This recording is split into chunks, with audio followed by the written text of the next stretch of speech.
Hello everyone, आज की इस वीडियो में मैं लेके आई हूँ complete one shot on the chapter chemical thermodynamics. कभी सोचा है बच्चों, जब आप कोल्ड ड्रिंक ग्लास में डालते हो तो बाहर से पानी क्यों जम जाता है, या जब आप चाय पीते हो तो वो धीरे धीरे ठंडी हो जाती है, राइट? तो ये सब मैजिक नहीं है, ये केमिकल थर्मोडायनामिक्स का खेल है जो हर रोज हम आसपास देखते हैं। आज हम पूरा चैप्टर एक सिंपल से एग्जाम्पल लेके समझेंगे, वो है चाय। जी बिल्कुल, चाय के साथ हम समझेंगे कि सिस्टम क्या होता है, सराउंडिंग क्या होता है, and then different properties of chemical thermodynamics we are going to study. क्योंकि चाय सिर्फ पीते नहीं है, थर्मोडायनामिक्स भी सिखाती है। थर्मोडायनामिक्स मतलब एनर्जी का खेल, एनर्जी का ट्रांसफर और एनर्जी का कन्वर्जन, और कितना एनर्जी ट्रांसफर होने वाला है और कोई रिएक्शन पॉसिबल है भी या नहीं। ठीक है, तो everything we are going to study in this chapter. Chemical kinetics में हम समझते हैं कि केमिकल रिएक्शन का स्पीड क्या है, वेराज थर्मोडायनामिक्स हमें सिखाता है कि रिएक्शन पॉसिबल है या नहीं है। जैसे कि आइसक्रीम का पिघलना या गर्म इस्त्री जब हम कपड़ों पे चलाते हैं तो तब होता क्या है, हीट ट्रांसफर हो रहा है, राइट? सो कमेंट में जरूर लिखना कि आप अपनी चाय को ठंडे होने से बचाने के लिए क्या जुगाड़ करते हो, तो मुझे भी बताना कुछ बेस्ट ट्रिक। मैं खुद महाराष्ट्र स्टेट बोर्ड के पेपर्स चेक करती हूँ, तो मुझे एग्जैक्टली पता है कि कौन से पॉइंट पे कितने मार्क्स दिए जाते हैं और कौन से पॉइंट्स पे मार्क्स डिडक्ट किए जाते हैं। इस वीडियो में मैंने वही टॉपिक कवर किया है जो एग्जामिनर देखना चाहता है। इस वन शॉट में मैंने सारे के सारे टॉपिक्स मार्किंग स्कीम के अकॉर्डिंगली मैंने बनाया है। ये पूरे कंप्लीट वन शॉट में आपको टेक्स्ट बुक के in text question, PYQs, formula sheet, handwritten numericals और लॉग टेबल के कैलकुलेशन भी आपको नजर आएंगे। और हाँ, आपने बहुत सारे वीडियोस देखे होंगे, पर ऐसा कंटेंट और कहीं नहीं मिलेगा। टाइम वेस्ट नहीं करूंगी, फुल गारंटी के साथ कहती हूँ, अगर आपने ये वन शॉट देख लिया तो थर्मोडायनामिक्स के लिए कुछ और देखना या पढ़ना नहीं पड़ेगा। इसमें मैंने year wise right from 2013 to 2025 weightage भी मैंने कवर किया है, एनालिसिस मैंने पूरा कवर किया है, जिसमें आपको पता चलेगा कि from the chapter chemical thermodynamics में कितने बार क्वेश्चन पूछा गया है। At the same time topic wise distribution भी मैंने कवर किया है, जिससे आपको पता चलेगा कौन सा टॉपिक कितने बार कवर किया गया है। सो स्मार्ट स्टडी स्ट्रैटेजी इसी वीडियो में आपको समझ में आएगा, बाकी और कोई महाराष्ट्र स्टेट बोर्ड वीडियो में कवर नहीं किया रहेगा। सो let's start with the topic, and जैसे चाय स्ट्रांग होती है वैसे ही हम केमिकल थर्मोडायनामिक्स स्ट्रांग करेंगे। So let's start with the topic. आइए अब देखते हैं year wise weightage analysis right from the year 2013 to 2025। अगर मैं ध्यान से देखूं सारे के सारे पेपर्स, तो मुझे यहाँ पे नजर आ रहा है every year the number of questions asked is 5 then 4 and total marks 9 है, या कभी 8 marks के लिए है, या 13 marks के लिए भी पूछा गया था in the year March 2024, right? Then you can see 12 marks. So depending upon the weightage and the number of question, I can say that chemical thermodynamics बहुत इंपॉर्टेंट है एंड ज्यादा वेटेज वाला चैप्टर है। तो इसीलिए बच्चों केमिकल थर्मोडायनामिक्स आपको बहुत अच्छे से प्रैक्टिस करना है, स्पेशली इन न्यूमेरिकल्स। और ये एनालिसिस आपको सिर्फ एक चैप्टर नहीं, बाकी सारे चैप्टर का करना है, एंड मेरे सारे वन शॉट में ये एनालिसिस आपको नजर आएगा। सो keep watching all the videos.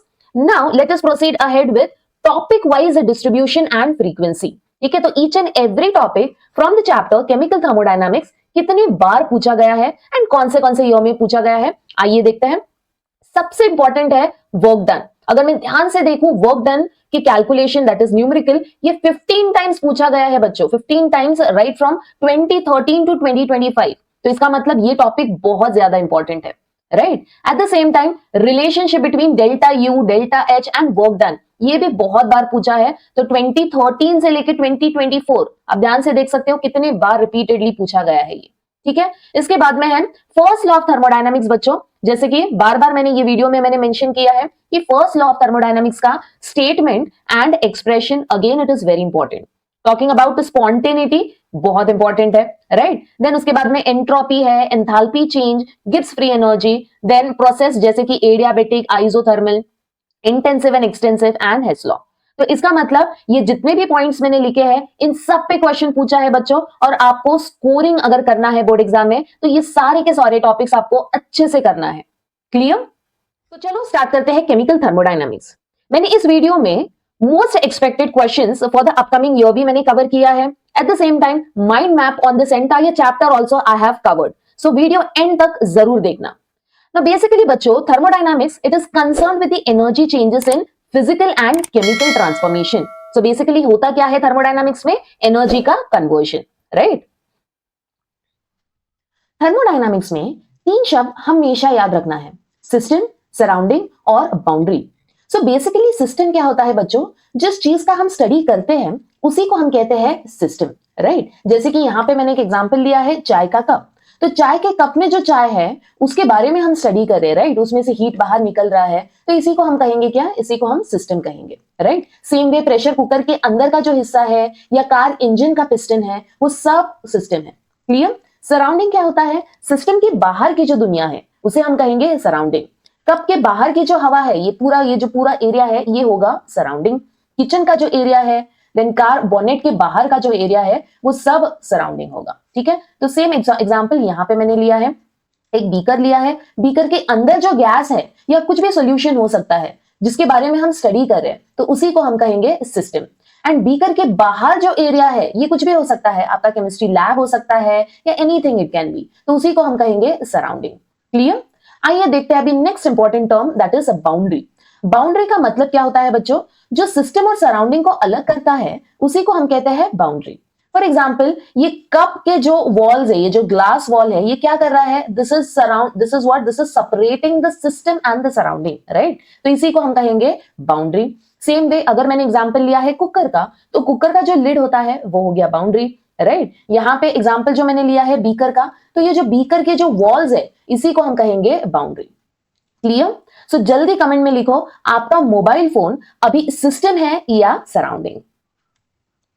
So let us quickly have a look on the proper definition. A part of the universe under thermodynamic investigation is called the system. All other part of the universe outside the system such as cylinder, room and others, it is called as what? It is called as surrounding. Clear? Now universe क्या होता है बच्चों? System plus surrounding. Together we call it as universe. आइए देखते हैं अभी different types of system. सबसे first है ओपन सिस्टम। अभी basically open system, the word itself says कि सिस्टम क्या होता है? Open, right? तो इसमें क्या होने वाला है? There will be exchange of energy and matter with the surrounding. इसका मतलब क्या होता है? लेट अस टेक अगेन एक सिंपल एग्जांपल, गरम चाय इन ओपन कप। तो अगर मैं गरम चाय ले रही हूं ओपन कप में, तो यहाँ पे हो क्या रहा है? Exchange of energy in the form of heat as well as matter, right, with the surrounding. So this is what open system. और एग्जाम्पल ले सकते हैं boiling milk in open pan या फ्रिज का ओपन का डोर। तो कोई भी सिस्टम जो ओपन है, ओके, जिसके ऊपर लिड नहीं है, उसी को हम कहेंगे open system. The next one is close system.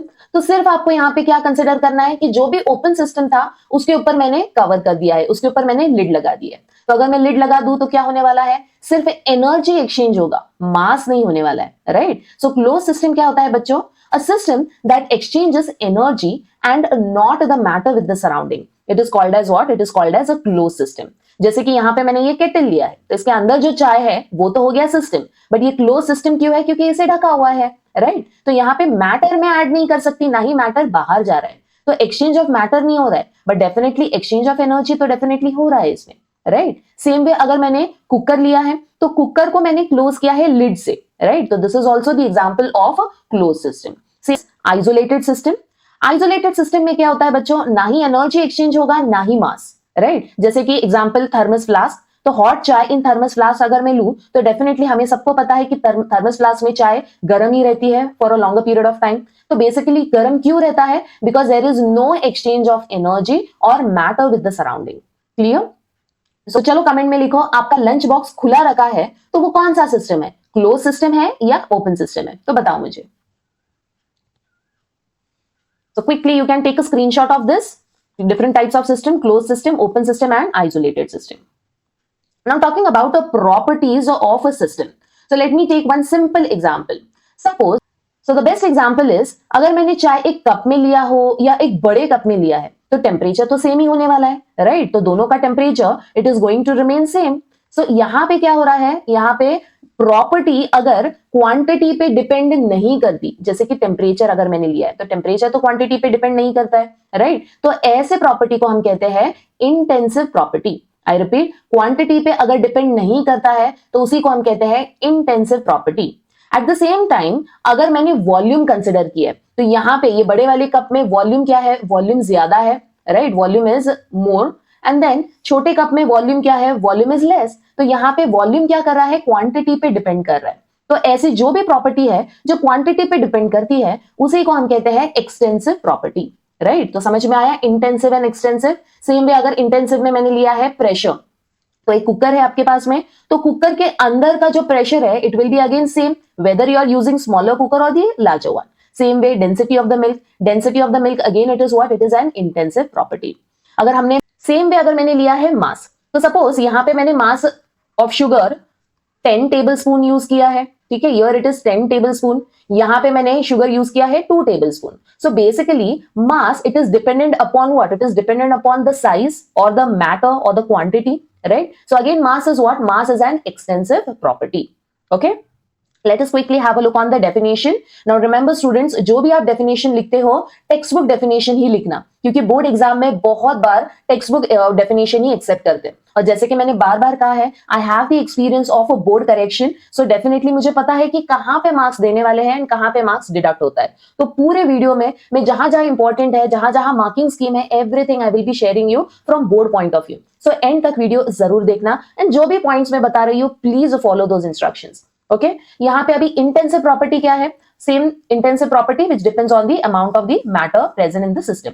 Example यहाँ पे मास ले सकते हैं, वॉल्यूम जैसे कि ऑलरेडी मैंने कहा, इंटरनल एनर्जी भी एक्सटेंसिव प्रॉपर्टी है, heat capacity, number of moles, everything is what, it is extensive property.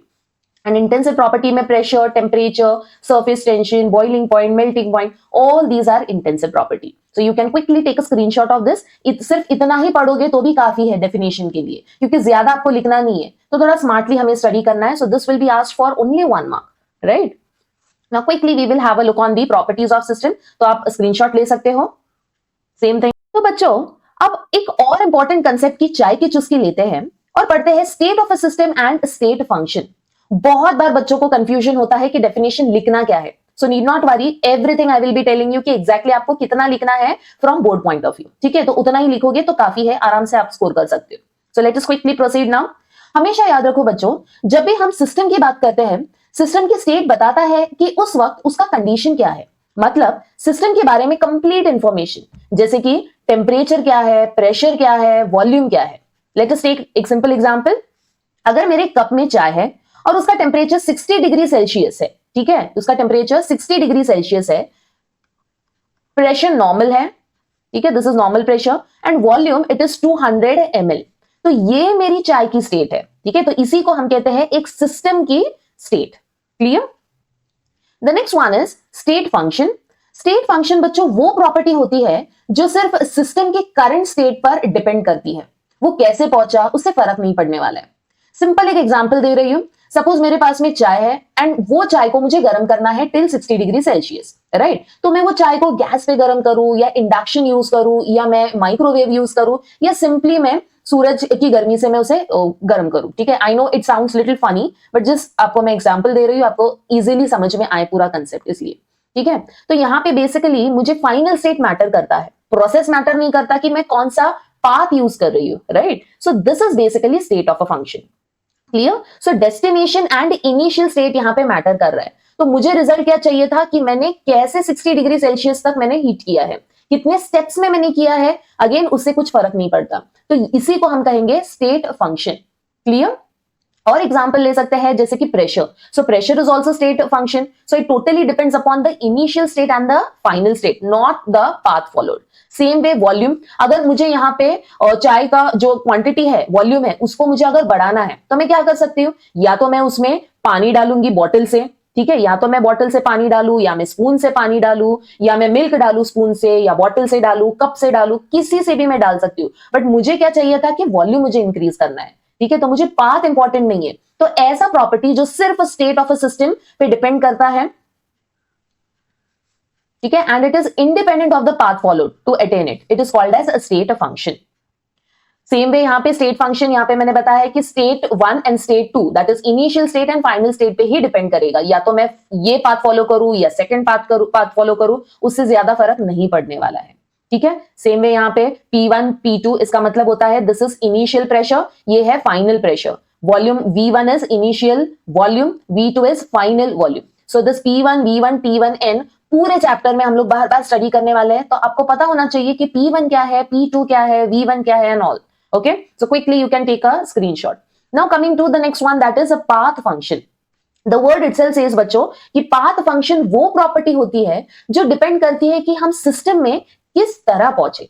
मैंने अगर यहाँ पे गैस पे मैंने अगर हीट किया है तो डेफिनेटली गैस में जितना मुझे हीट करने के लिए जितना मुझे एनर्जी लग रहा है उतना एनर्जी शायद मुझे इंडक्शन में ना लगे, सेम वे शायद मुझे माइक्रोवेव में ना लगे, राइट। सो यहाँ पे एनर्जी कितनी लगी, हीट कितना ट्रांसफर हुआ, ये everything it is what, it is dependent upon the path followed, ठीक है। So heat and work, again same way work, मुझे यहाँ पे गैस पे अगर मुझे हीट करना है तो डेफिनेटली अगर मुझे चाय गैस पे बनाना है तो मुझे ज्यादा टाइम लगेगा, ज्यादा मेहनत हो रहा है मुझसे, ज्यादा वर्क हो रहा है, राइट। सेम वे अगर मैं यहाँ पे इंडक्शन पे रखूं चाय तो डेफिनेटली काम इजीली हो जाएगा, माइक्रोवेव में रखूं तो और इजीली होगा, सनलाइट में रखूं तो बहुत ज्यादा टाइम लगने वाला है, ज्यादा टाइम का मतलब मुझे वर्क में मुझसे ज्यादा होने वाला है, right. So basically path function ऐसा फंक्शन है जो पाथ पे डिपेंड करता है कि आपने कौन सा प्रोसेस या कौन सा मेथड फॉलो किया है। एंड कौन से दो इंपॉर्टेंट आपको याद रखने हैं पाथ फंक्शन, पूरे चैप्टर में याद रखो, work and heat, very very important.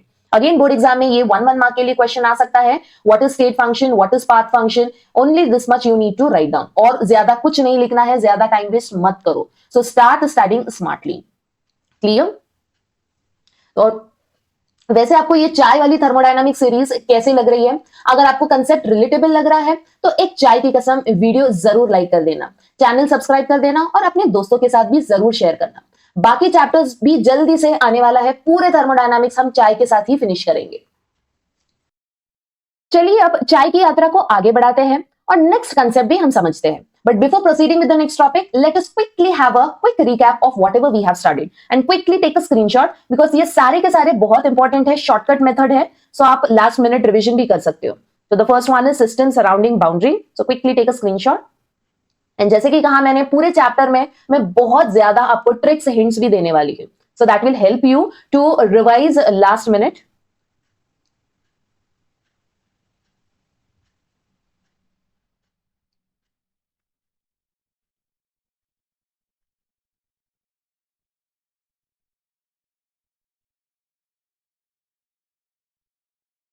Late us now proceed with PYQs, और पूरा चैप्टर हम इसी तरीके से प्रोसीड करने वाले हैं। After each and every topic I will be solving PYQs, so quickly take out your notebook and you can start solving with me, at the same time you can take the screenshot of the solution.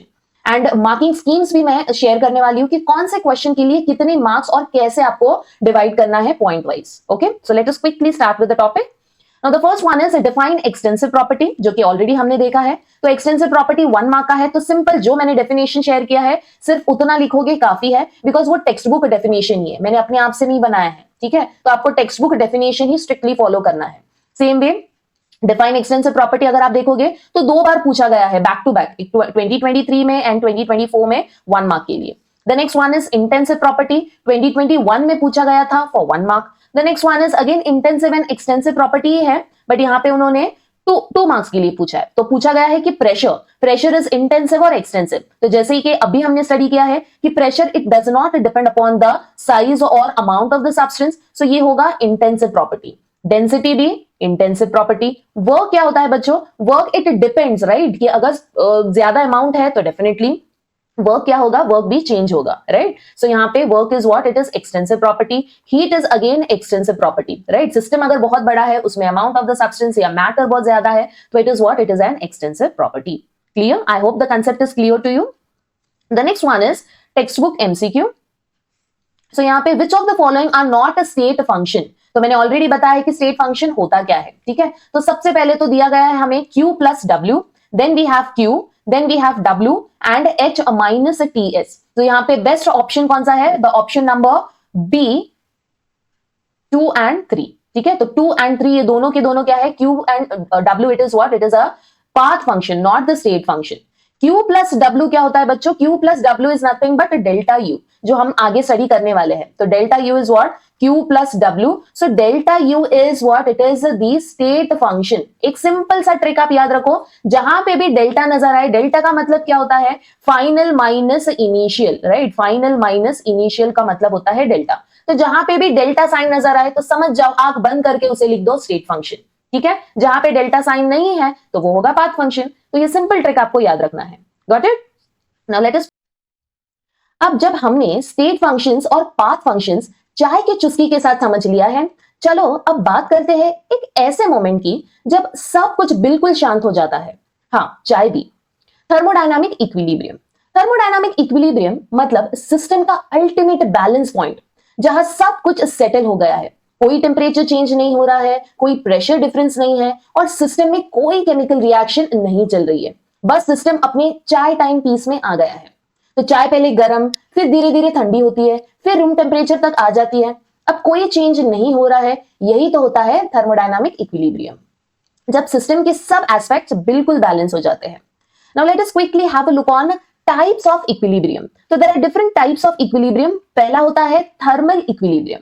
जब system का temperature बच्चों surrounding के बराबर हो जाता है, उसी को हम कहते हैं थर्मल इक्विलिब्रियम। जैसे कि गर्म चाय ठंडी होकर रूम टेम्परेचर तक आ गई, अब चाय और हवा का टेम्परेचर सेम है, right? So this is thermal equilibrium. The next one is mechanical equilibrium. So basically mechanical equilibrium क्या होता है बच्चों? जब सिस्टम में कोई प्रेशर डिफरेंस नहीं होता है, राइट? जैसे कि प्रेशर कुकर में जब अंदर और बाहर का प्रेशर सेम हो जाता है, कुकर शांत हो जाता है, राइट? तो इसी को हम कहते हैं mechanical equilibrium. The next one is chemical equilibrium. So basically जब सिस्टम में कोई केमिकल रिएक्शन नहीं चल रहा है, चाय पूरी बन चुकी है अभी, ठीक है, सब चीजें मिक्स हो गई है, कोई और रिएक्शन नहीं होने वाला है, तो फुल केमिकल बैलेंस, इसी को हम कहेंगे chemical equilibrium. And thermodynamic equilibrium क्या होता है बच्चों? Thermal plus mechanical plus chemical, ये जो बैलेंस हो गया है, इसी को मैं कहूंगी थर्मोडायनामिक इक्विलिब्रियम। ओके, सो इक्विलिब्रियम का मतलब क्या होता है? सिस्टम का सुकून। जैसे चाय अपने परफेक्ट टेम्परेचर पे पहुंच गया है और हम सुकून से पी रहे हैं, ये सुनो, ना ज्यादा गर्म ना ज्यादा ठंडी, परफेक्ट चाय मोमेंट। कमेंट में जरूर लिखना आपको इक्विलिब्रियम चाय कब पसंद है, बिल्कुल गर्म, बिल्कुल ठंडी, या वो परफेक्ट मीडियम चाय जो जुबान को ना जले और ना बोरिंग लगे। तो मुझे अपना चाय टेम्परेचर जरूर बताना। वैसे अगर आपको मेरी चाय वाली थर्मोडायनामिक्स इंटरेस्टिंग लग रही है तो एक चाय लवर की तरह वीडियो जरूर लाइक कर दो, चैनल सब्सक्राइब करो और अपने फ्रेंड्स को भी शेयर करना। बताओ उनको भी केमिस्ट्री पढ़ने की चाय वाली ट्रिक मिले। बाकी थर्मोडायनामिक्स के चैप्टर्स भी इसी स्टाइल में आ रहे हैं, सो बेल आइकन दबाना मत भूलना। अब जब सिस्टम अपने इक्विलिब्रियम में है, चलो अब बच्चों सिस्टम अपने इक्विलिब्रियम में है, चलो अब एक कड़क टॉपिक देखते हैं। जब सिस्टम मूव करता है, जब सिस्टम चेंज होता है, उसको बोलते हैं प्रोसेस। और ये प्रोसेस अलग अलग तरह के होते हैं, जैसे गर्म चाय का ढक्कन लगाए बिना ये ढक्कन लगा के गर्म करना। चलो अब प्रोसेस और उसके टाइप्स एक्सप्लोर करते हैं चाय के एग्जाम्पल के साथ। थर्मोडायनामिक्स में प्रोसेस का मतलब है जब सिस्टम एक स्टेट से दूसरे स्टेट में जाता है, जैसे चाय गर्म से ठंडी होती है या प्रेशर कुकर में प्रेशर चेंज होता है, वो जर्नी ही प्रोसेस है, राइट? जब हम गर्म चाय को टेबल पे रखते हैं तो क्या होता है? धीरे धीरे वो ठंडी होने वाली है, वो ठंडा होने का जो सफर है वही सिस्टम का प्रोसेस है। सो आइए देखते हैं different types of thermodynamic process. The very first one is isothermal process. ना हमेशा याद रखो बच्चों, केमिस्ट्री में जहां पे भी you come across word iso, iso is nothing but something same, ठीक है? आइसो का मतलब क्या होता है? कुछ तो सेम होने वाला है। यहाँ पे the word itself is thermal, thermal का मतलब temperature.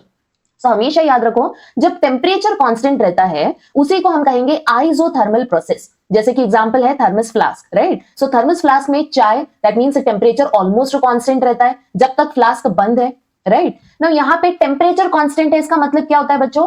T1 and T2 that is initial and final temperature दोनों के दोनों सेम है। तो अगर मुझे डेल्टा टी लिखना है जो कि है change in temperature, so delta T is what? It is final T2 minus T1 and T2 and T1 दोनों के दोनों सेम है, तो यहाँ पे डेल्टा टी क्या हो जाएगा? 0। तो क्या आपको याद रखना है पूरे डेफिनेशन में? पूरा डेफिनेशन तो याद रखना ही है, बट साथ में आपको ये एक्सप्रेशन भी याद रखना है, delta T is equal to 0। अभी आपको पता होना चाहिए कि टेम्परेचर अगर सेम है बच्चों तो इंटरनल एनर्जी भी सेम हो जाता है। आगे हम everything related to internal energy study करने वाले हैं, तो यहाँ पे याद रखो internal energy it is denoted by letter U, right? And delta U मतलब चेंज इन इंटरनल एनर्जी भी 0 होगा। 0 का मतलब constant, right? The next one is isobaric process. Iso again same, and क्या सेम होने वाला है? Baric it is something related to bar, and bar किसका यूनिट होता है बच्चों? हमें सबको पता है, it is the unit of pressure. So basically same pressure है तो हम कहेंगे isobaric process. So pressure constant रहता है ये वाले प्रोसेस में। जैसे कि एग्जांपल लिया है मैंने यहाँ पे ओपन चाय, ठीक है? एक कप ऑफ चाय लिया है जो कि ओपन है, मैंने इसे कवर नहीं किया है, तो ये यहाँ पे प्रेशर एटमॉस्फेयर के इक्वल रहता है जब तक ओपन रहेगा, यस और no? So again delta P is 0। कैसे आया है delta P? 0 P1 is equal to P2 and delta P is equal to P2 minus P1 जो कि होगा 0. Clear? Now talking about the isochoric process. Now isochoric again it is same and क्या same होने वाला है? Volume, right. तो ये पूरे प्रोसेस में वॉल्यूम सेम होने वाला है. एंड और एक बात बच्चों, जो भी डेफिनेशन में शेयर कर रही हूं सिर्फ आप उतना लिखोगे तो भी काफी है, क्योंकि बोर्ड करेक्शन करते वक्त हमें भी एज ए एग्जामिनर एक येलो शीट मिलती है जिसमें कि मार्किंग स्कीम मेंशन किया रहता है and whatever is written in that sheet वही पॉइंट्स के लिए हमें मार्क्स देना होता है. तो मुझे पता है कि कौन से पॉइंट्स के लिए मार्क्स मिलने वाले हैं, तो सिर्फ उतना ही आपको लिखना है, ज्यादा आप टाइम वेस्ट मत करो डेफिनेशंस में. Clear? Now talking about the isochoric process, as I said, the volume remains a constant. So example क्या ले सकते हैं? Suppose यहाँ पे मैंने एक चाय को टाइट सील्ड बॉटल में डाला हुआ है, तो बॉटल अगर बंद है तो डेफिनेटली बॉटल की वॉल्यूम चेंज होने वाली है क्या? नहीं, बस टेम्परेचर या प्रेशर बदल सकता है, isn't it? So basically isochoric process में वॉल्यूम कांस्टेंट रहता है, तो volume that is V1 initial volume and final volume ये सेम ही होने वाला है. तो delta V is equal to V2 minus V1 and this will give me 0, right? The next one is adiabatic process, very very important, क्योंकि isothermal and adiabatic पे बहुत बार question पूछे गए हैं, तो आगे हम देखने वाले हैं PYQs में. Now let us quickly have a look on the definition. So adiabatic में क्या होता है बच्चों, ना ही हीट सिस्टम के अंदर जाएगी ना ही हीट बाहर आएगा. So basically system and surrounding के बीच में हीट का एक्सचेंज नहीं होता है, तो ऐसे प्रोसेस को हम कहेंगे adiabatic process. And heat in entire chemistry it is denoted by Q. Do not write H. H is not heat. Okay, H is what? H is enthalpy. Heat का मतलब होता है, आपको लिखना है Q, या तो कैपिटल Q लिखो या तो स्मॉल q लिखो, बोथ आर करेक्ट. ठीक है, सो यहाँ पे Q is equal to 0. And then remember Q is not a state function, इसीलिए मैंने डेल्टा Q नहीं लिखा है. ठीक है, डेल्टा का मतलब क्या होता है? स्टेट फंक्शन है वो, और स्टेट फंक्शन के लिए ही हम डेल्टा लिखते हैं. Clear? Now very important point here it is mentioned, in adiabatic process the system is completely insulated from the surrounding. ठीक है, ये completely insulate किया गया है so that heat ना अंदर जाए ना बाहर आए सिस्टम के. For an exothermic process the heat is released which rises the temperature of the system. ठीक है, एक्सोथर्मिक अगर प्रोसेस हो रहा है ये बॉटल के अंदर, तो हीट क्या होने वाला है? हीट यहाँ पे रिलीज तो नहीं हो सकता है, ये बॉटल के बाहर तो नहीं आएगा, बट टेम्परेचर इंक्रीज हो सकता है बॉटल के अंदर, राइट? एंड देन एंडोथर्मिक में क्या होता है? Temperature it falls. Talking about now again very interesting point, that is distinguish between isothermal and adiabatic. Again ये बोर्ड एग्जाम में बहुत बार पूछा गया है, तो this is the most favourite question of the paper setter, तो ये क्वेश्चन आ सकता है. तो डिस्टिंग्विश पॉइंट आपको क्या क्या लिखना है, हमेशा याद रखो द मार्किंग स्कीम. अगर क्वेश्चन 2 मार्क्स के लिए पूछा है, ठीक है, एंड मोस्टली डिस्टिंग्विश बच्चों 2 मार्क्स के लिए पूछते हैं, तो 2 मार्क्स के लिए अगर क्वेश्चन पूछा है तो हमेशा याद रखना है कि each point it carries half mark. तो आप अभी सोचो कि 2 मार्क्स के लिए तो कितने पॉइंट्स हमें लिखने हैं? Definitely 4 points, right? So each point will carry half mark. And remember example को आपको एज अ पॉइंट कंसिडर नहीं करना है, क्योंकि अगर आप एग्जाम्पल लिखते हो एज अ पॉइंट आपको मार्क्स नहीं मिलने वाले, तो एग्जाम्पल कंसिडर नहीं होता है. तो एग्जाम्पल छोड़ के आप कोई भी और दूसरा डिस्टिंग्विशिंग पॉइंट लिख सकते हो. अभी कल ही मैंने पेपर्स चेक किए हैं फॉर जुलाई 2025. वहां पे मैंने बहुत सारे पेपर्स देखे, डिस्टिंग्विशिंग टैबुलर फॉर्म में नहीं लिखा है, उन्होंने पैराग्राफ में लिखा है. आइसोथर्मल लिखा है, यहाँ पे पूरे पॉइंट्स लिखे 4, फिर नीचे लिखा है एडियाबेटिक एंड देन पूरे पॉइंट्स लिखे. Again this is totally wrong. We are not allowed to give you marks if you are writing it in paragraph. Distinguish आपको टैबुलर फॉर्म में ही लिखना है, तब जाके आपको प्रॉपर पूरे मार्क्स मिलेंगे. ठीक है, अब आता है सबसे interesting part, reversible process. Reversible process का मतलब होता है जब सिस्टम इतना स्लो चेंज करता है कि अगर हम उसको थोड़ा सा रिवर्स कर देना तो वो भी बिना किसी लॉस के वापस पहले कंडीशन में आ जाता है. मतलब इनफाइनाइट सिमिली चेंज, राइट? अभी बहुत सारे बच्चों को ये टॉपिक में बहुत कंफ्यूजन होता है, किसी को तो पता ही नहीं है कि इनफाइनाइट सिमिली का मतलब क्या होता है. ठीक है, so no need to worry, again we are going to take the same example and पूरे कंसेप्ट को इजी वे में समझते हैं. ठीक है, सोचो आपके कप में चाय है और आप उसे इतना धीरे धीरे ठंडा होने देते हो, और अगर आप चाहो तो उसे वापस उतने ही धीरे से गर्म कर सकते हो. यस और नो? सो बिना हीट लॉस के. तो इसी को हम कहते हैं कि परफेक्ट रिवर्स हो गया है, right? And talking about infinite simile, ठीक है, ये वर्ड बहुत सारे बच्चों को समझ में नहीं आता है. So let us take very simple example, infinitesimally slow process. सोचो तुम चाय को कप में डाल रहे हो बूंद बूंद करके, ठीक है, बहुत ही स्लोली. हर स्टेप इतना छोटा है कि ना चाय गिरती है ना कप हिलता है, सिस्टम हर मोमेंट पे कंट्रोल में है। यही होता है infinitesimally slow process. I repeat, infinite simile slow process क्या होता है बच्चों? हर स्टेप इतना छोटा होता है कि सिस्टम हमेशा इक्विलिब्रियम में रहता है। अभी आप सोचो, तुम्हारा कप और बॉटल ऐसे डिजाइन किया गया है कि अगर आप चाहो तो चाय को वापस भी डाल सकते हो, तो बिल्कुल वैसे ही आराम से वापस चली जाएगी, राइट? सो बिना एक ड्रॉप गिराए, सो बिना कोई हीट या टेस्ट का लॉस, तो ये प्रोसेस को हम क्या कहेंगे? Reversible process. दैट मींस हर स्टेप को उल्टा भी चला सकते हो बिना एनर्जी लॉस के। यस और no? I hope the concept is clear to you. Reversible process. So चाय अगर बूंद बूंद गिरती हो और चाहे तो वापस जा भी सकती है, तो that is infinite simile slow and reversible process in thermodynamics. But ये तो सिर्फ मैंने चाय का एग्जांपल दिया है बच्चों। रियल लाइफ में परफेक्ट रिवर्सिबल नहीं होता है, ये एक आइडियल कंसेप्ट है, राइट? वैसे अगर आपको ये चाय वाली थर्मोडायनामिक्स रिलेटेबल लग रही है तो एक सिप लेते लेते कमेंट में जरूर लिखना, जरूर बताना मुझे कि नेक्स्ट वीडियो कौन सा चैप्टर में बनाऊं। तो हमने रिवर्सिबल प्रोसेस और इनफाइनाइट सिमिली स्लो चेंजेस चाय के कप के साथ अच्छी तरह समझ लिया। अब चलो देखते हैं फीचर्स ऑफ रिवर्सिबल प्रोसेस क्या होते हैं। मतलब क्या ऐसे स्पेशल बातें हैं जो एक प्रोसेस को ट्रूली रिवर्सिबल बनाती है। Let us have a look on the first point. The driving and the opposing forces differ by an infinitesimal amount. अभी again driving and opposing force यहाँ पे है क्या? सबसे पहले सोचते हैं कि एक चाय बन रही है इलेक्ट्रिक कुकर में, ठीक है? अभी हम चाय बना रहे हैं इलेक्ट्रिक कुकर में, राइट?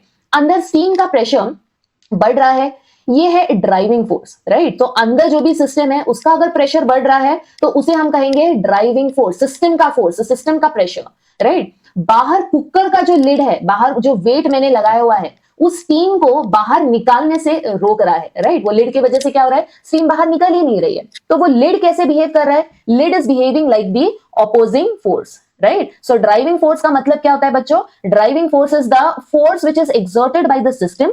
ऑपोजिंग फोर्स क्या होता है? जैसे कि कुकर का जो लिड है, जो ढक्कन है, राइट, जो अपोजिट साइड से आ रहा है, तो उसी को हम कहेंगे ऑपोजिंग फोर्स। जब अंदर का प्रेशर ज्यादा हो जाता है तो डेफिनेटली लिड क्या हो जाएगा? लिड ऊपर उठ जाएगा, राइट? एंड तब जाके स्टीम निकलता है। अगर मैंने प्रेशर कुकर यूज किया है तो स्टीम तो बाहर निकलेगी, right? That's when driving force it beats the opposing force, right? That means driving force क्या हुआ है? Opposing force से ज्यादा है, right? So this is the first point. Talking about the next one, the process can be reversed by an infinitesimal change in condition. ये तो मैंने already बता दिया है. The next one is a reversible process proceeds infinite slowly and takes place in infinite number of steps. Right? So मैं infinite steps में reversible process को धीरे धीरे each and every step में धीरे धीरे मैं change कर सकती हूँ. And then the last one is at the end of every step of the process, the system attains mechanical equilibrium with the surrounding. Right? जैसे कि मैंने कहा reversible process में system हर वक्त equilibrium में होता है। इसका मतलब pressure, temperature, volume सब बराबर बैलेंस में होता है, कभी भी सिस्टम अनस्टेबल नहीं होता है, राइट? हम now talking about the marking scheme. So for this particular answer each and every point के लिए हाफ मार्क है, ठीक है? तो ये क्वेश्चन 2 मार्क के लिए पूछा जा सकता है, तो अगर 2 मार्क के लिए पूछा है तो आपको 4 पॉइंट लिखने हैं। कभी कभी 1 मार्क के लिए भी क्वेश्चन आ सकता है। क्वेश्चन आ सकता है write down the features of reversible process, तो तभी आपको सिर्फ 2 पॉइंट लिखना है, ठीक है? तो हमेशा ये फिक्स रखो कि पॉइंट वाइज अगर कुछ कंसेप्ट है तो हाफ मार्क ईच पॉइंट के लिए, दैट्स इट। क्लियर? आइए देखते हैं अभी quick recap whatever we have started. Quickly you can take a screenshot of it because last minute revision के लिए ये सारे के सारे स्क्रीनशॉट आपको बहुत जरूरी काम में आएंगे, ठीक है? सो आपको ये क्विकली नोट डाउन करो या तो स्क्रीनशॉट ले लो। और हाँ, अगर आपको मेरे हैंड रिटन नोट्स या क्विक रिकैप या ट्रिक्स चाहिए पूरे चैप्टर के लिए या और कोई चैप्टर के लिए तो kindly write down in the comment box, I will definitely share with you. Now let us proceed ahead with PYQs। The very first one, जैसे कि मैंने कहा फीचर्स ऑफ रिवर्सिबल प्रोसेस, अगर 2 मार्क्स के लिए पूछा गया है तो half marks for each point, right? And this question was asked in July 2018 for 2 marks. The next one is distinguish between isothermal and adiabatic. Again 2017 में ये 2 मार्क्स के लिए पूछा है, so half mark for each point. Same way अगर आप college exam के लिए प्रिपेयर कर रहे हो तो most favourite question this is, okay, teachers का बहुत फेवरेट क्वेश्चन है क्योंकि मेरा भी फेवरेट है। तो यहाँ पे distinguish between isothermal and adiabatic process आपको याद रखना है। एंड रिमेंबर एग्जाम्पल को आपको पॉइंट में नहीं काउंट करना है, right? Now talking about Feb 2020 1 mark के लिए क्वेश्चन पूछा गया था रिवर्सिबल प्रोसेस। तो हमने रिवर्सिबल प्रोसेस की दुनिया को चाय के कप के साथ एक्सप्लोर कर लिया। अब चलो सिस्टम के सबसे इंपॉर्टेंट प्लेयर्स को समझते हैं, हीट और वर्क। ये दोनों हैं थर्मोडायनामिक्स के असली हीरोज।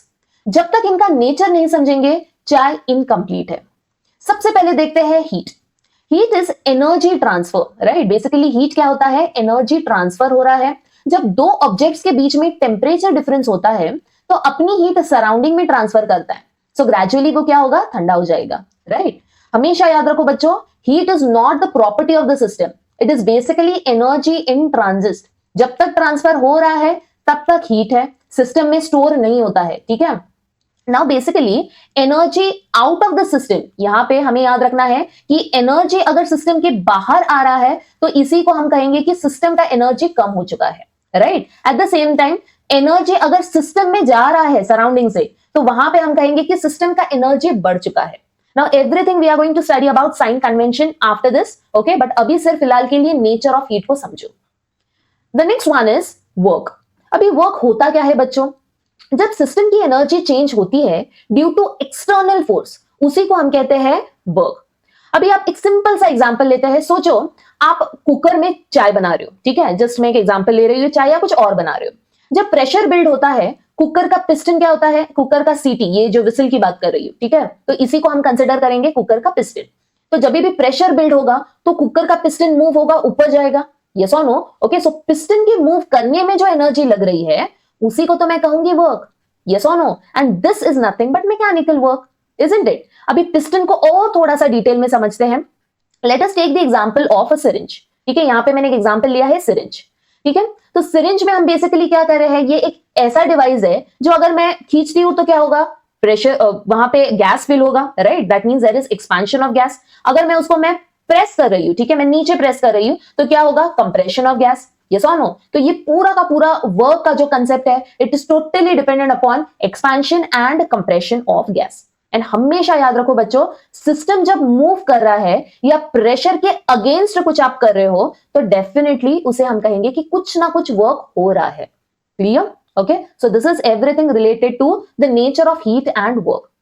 वैसे अगर आपको ये चाय वाली थर्मोडायनामिक्स सिंपल लग रही है तो अभी एक सिप लेते वीडियो लाइक कर दो, चैनल को सब्सक्राइब करो और अपने दोस्तों को शेयर करना मत भूलना। Okay,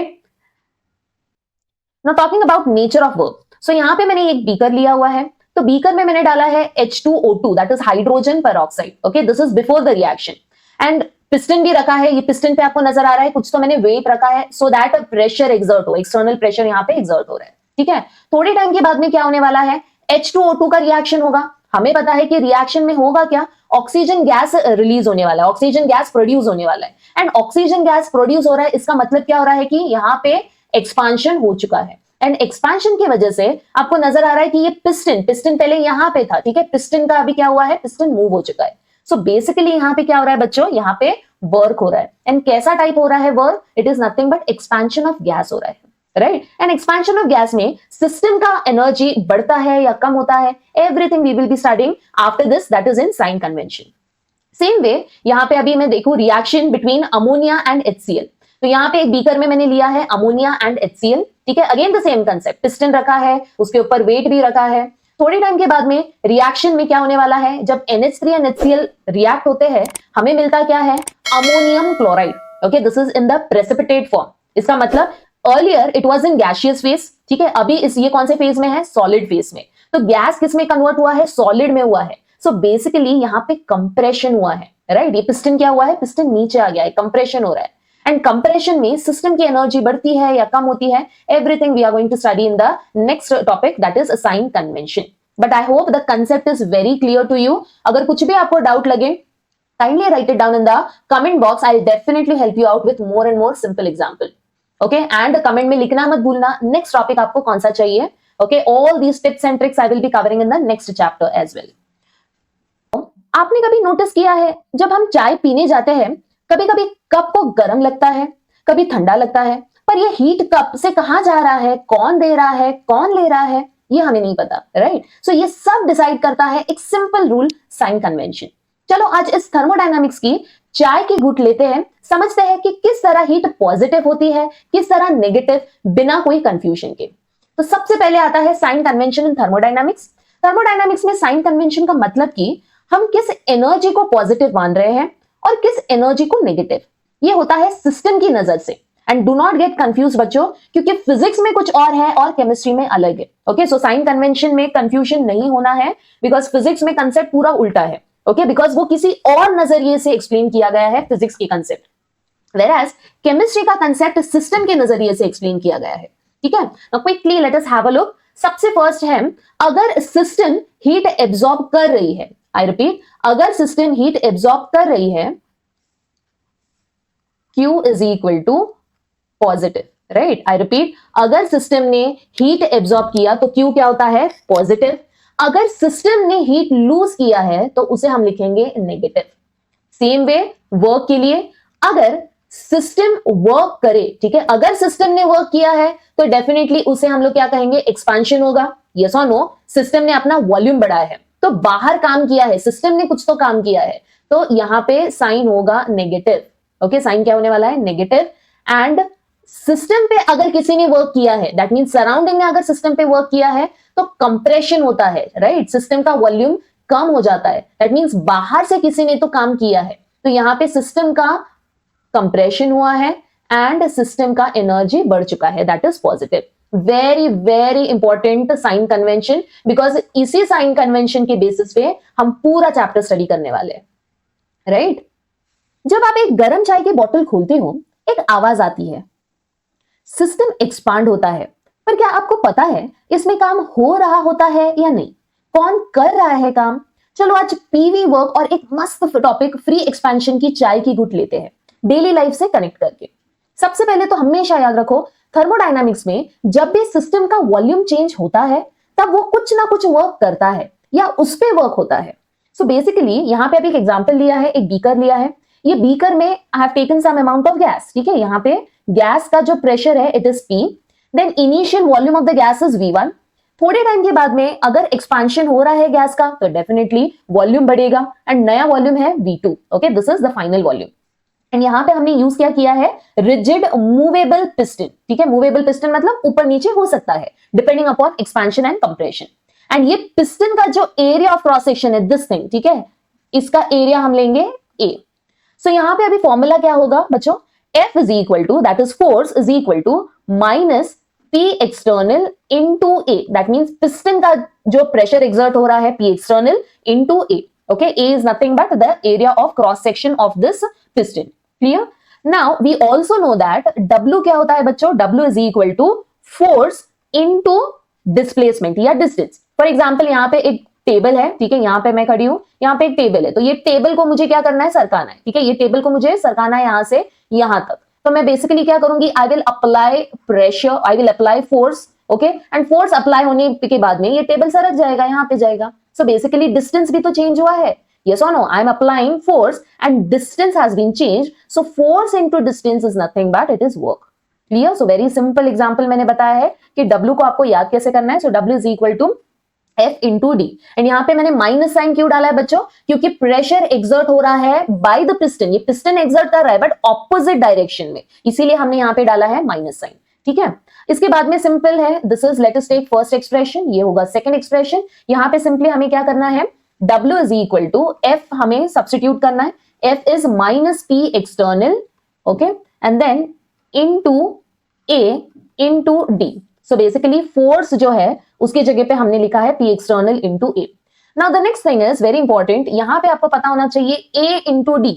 A into D is nothing but, okay, before giving you the answer let me take simple example। Lower standard में आप लोगों ने एल्जेब्रा या ज्योमेट्री में स्टडी किया रहेगा मेंस्ट्रुएशन, राइट। सो जहां पे आपने एरिया, वॉल्यूम, ये सब स्टडी किया है, कहीं पे तो आपको नजर आया रहेगा पाई आर स्क्वायर एच, ये कहीं पे तो आपने सीखा रहेगा, right. So basically pi r square h is nothing but it is the volume of the cylinder, yes और नो।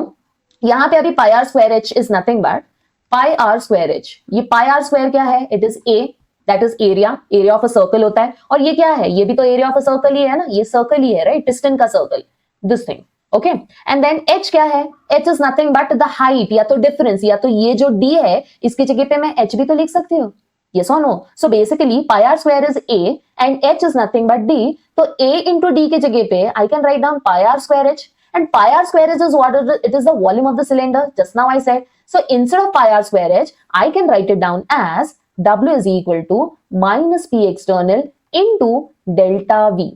समझ में आया? बहुत सारे बच्चों को पता ही नहीं होता है कि ये डेल्टा V आया कहां से. So A into D is nothing but it is the volume and then we can write it down as a delta V. Okay so आपको यहाँ पे ये पूरा डेरिवेशन एज इट इज आप लिख सकते हो. सिंपली आपको सिर्फ एक्सप्लेन भी करना है कि F क्या है, W क्या है, तो सिंपल अपने ओन वर्ड्स में आप एक्सप्लेन कर सकते हो. Still you will be getting the marks. Clear? Okay, so this is the concept. Now after this, simply what I can do is delta V को मुझे expand करना है. ठीक है, so delta V के जगह पे delta V is nothing but it is V2 minus V1. ठीक है, that is final minus initial. So W का फॉर्मूला क्या हो जाएगा? Minus P external V2 minus V1. Clear? Where V1 and V2 is nothing but initial and final volume of the gas. And this is the standard expression. Okay, this is the standard expression for pressure volume work. And यहाँ पे हमने रखा क्या गया था? यहाँ पे pressure of the gas, it was what? It was constant. So we can also call this as constant external pressure volume work. Clear? Exam में जहां पे भी आपको कांस्टेंट प्रेशर नजर आए, समझ जाओ कि आपको यही वर्क का फॉर्मूला यूज करना है. आगे के नेक्स्ट कंसेप्ट में मैं एक्सप्लेन करूंगी कि आपको वर्क डन के लिए कौन सा फॉर्मूला अप्लाई करना है. तो best trick I will be sharing. So आपको पूरा वीडियो देखना है. इसके बाद में मैं आपको एक्सप्लेन करने वाली हूं कि प्रेशर वॉल्यूम वर्क या मैक्सिमम वर्क. सो वर्क के बहुत सारे फॉर्मूलेज है, बट कौन सा फॉर्मूला आपको कब यूज करना है एक बेस्ट ट्रिक में शेयर करूंगी. तो वीडियो एंड तक जरूर देखना. Now let us quickly have a look on few key points. When the gas expands, ठीक है, हमें पता है गैस एक्सपांड होता है तो क्या होता है? Work is done by the system. ठीक है, जब गैस एक्सपांड हो रहा है तो वर्क क्या हुआ है? सिस्टम ने सराउंडिंग के ऊपर वर्क किया हुआ है. ठीक है, V2 is greater then V1 and system का अगर वर्क कर रहा है तो डेफिनेटली सिस्टम का एनर्जी तो कम हो गया. सो W will be negative and compression के लिए W इज पॉजिटिव. ये ऑलरेडी हमने सीखा हुआ है. ठीक है, सो आई होप आपको पूरा कंसेप्ट समझ में आया है. Pressure volume work. Next topic we are going to study is free expansion. ठीक है, so free expansion of gas में क्या derivation होता है, क्या concept है, everything we are going to have a look on. So let us proceed ahead. Free expansion होता है जब गैस बिना किसी external pressure के अपने आप expand हो जाती है. Okay, let us take one example. सोचो एक एयर टाइट बॉटल है, आप उसे खोलते हैं, आवाज आती है, राइट? सो गैस फ्री हो गया है. यहाँ पे बिना किसी रेजिस्टेंस के गैस एक्सपांड हो गया है. यही होता है फ्री एक्सपेंशन. सेम वे अगर मैंने एक बलून का एग्जांपल लिया है तो बलून फट जाता है, हवा इंस्टेंटली एक्सपांड हो जाती है, राइट? सो कोई बाहर से प्रेशर नहीं होता तो कोई वर्क नहीं होगा. हमेशा याद रखो बच्चों, अगर वर्क होता है इसका मतलब कुछ ना कुछ एक्सटर्नल प्रेशर अपोज कर रहा है, राइट? अगर एक्सटर्नल प्रेशर है ही नहीं तो डेफिनेटली यहाँ पे क्या होने वाला है? वर्क होगा ही नहीं, right? So that means free expansion में कोई अपोजिशन नहीं है एंड कोई अपोजिशन नहीं है इसीलिए कोई काम ही नहीं होने वाला है. Are you getting it? Okay, for example यहाँ पे जैसे कि मैंने टेबल का एग्जांपल लिया था. सपोज एक पेपर लिया है मैंने और यहाँ पे मैं हूं, ठीक है, तो ये पेपर को मुझे यहां से यहां धकेलना है, दैट्स इट. तो मुझे ज्यादा कुछ यहाँ पे काम करने की जरूरत है क्या? नहीं, क्योंकि पेपर तो कुछ फोर्स या प्रेशर एक्सर्ट करने ही नहीं वाला है, राइट? ये तो मैं सिर्फ एग्जांपल दे रही हूँ. It has nothing to do with free expansion. ये सिर्फ मैं आपको बता रही हूँ कि अगर अपोजिंग साइड से प्रेशर नहीं है तो वो वर्क होता ही नहीं है, राइट? तो मैं इसे सिर्फ फूंक मार के भी पेपर को मैं उड़ा सकती हूँ. Are you getting it? Okay, so now talking about free expansion of gas, let us quickly have a look on the expression. तो यहाँ पे सबसे पहले तो मुझे पता है क्या था formula? W is equal to minus P external delta V. ठीक है, this was the formula just now we started and as I said P external है ही नहीं तो W is equal to 0 into delta V and W is equal to 0. That's it. Okay, are you getting it? And then again if this question is asked in the exam, mostly तो जितना मैंने देखा है 1 mark के लिए exam में पूछे जाते हैं. या तो बोर्ड एग्जाम में पूछा जा सकता है, या तो प्रीलिम में पूछा जा सकता है, या तो नॉर्मल यूनिट या मिड टर्म में. तो जब भी ये क्वेश्चन आता है आपकी टीचर 1 मार्क के लिए ही ये पूछेगी. ठीक है, अगर 1 मार्क के लिए है तो what is expected? This thing you are going to write down very first thing, that is the formula. And then of course W is equal to 0 लिखना बहुत इंपॉर्टेंट है. Okay, and then this is the entire concept related to free expansion of gas.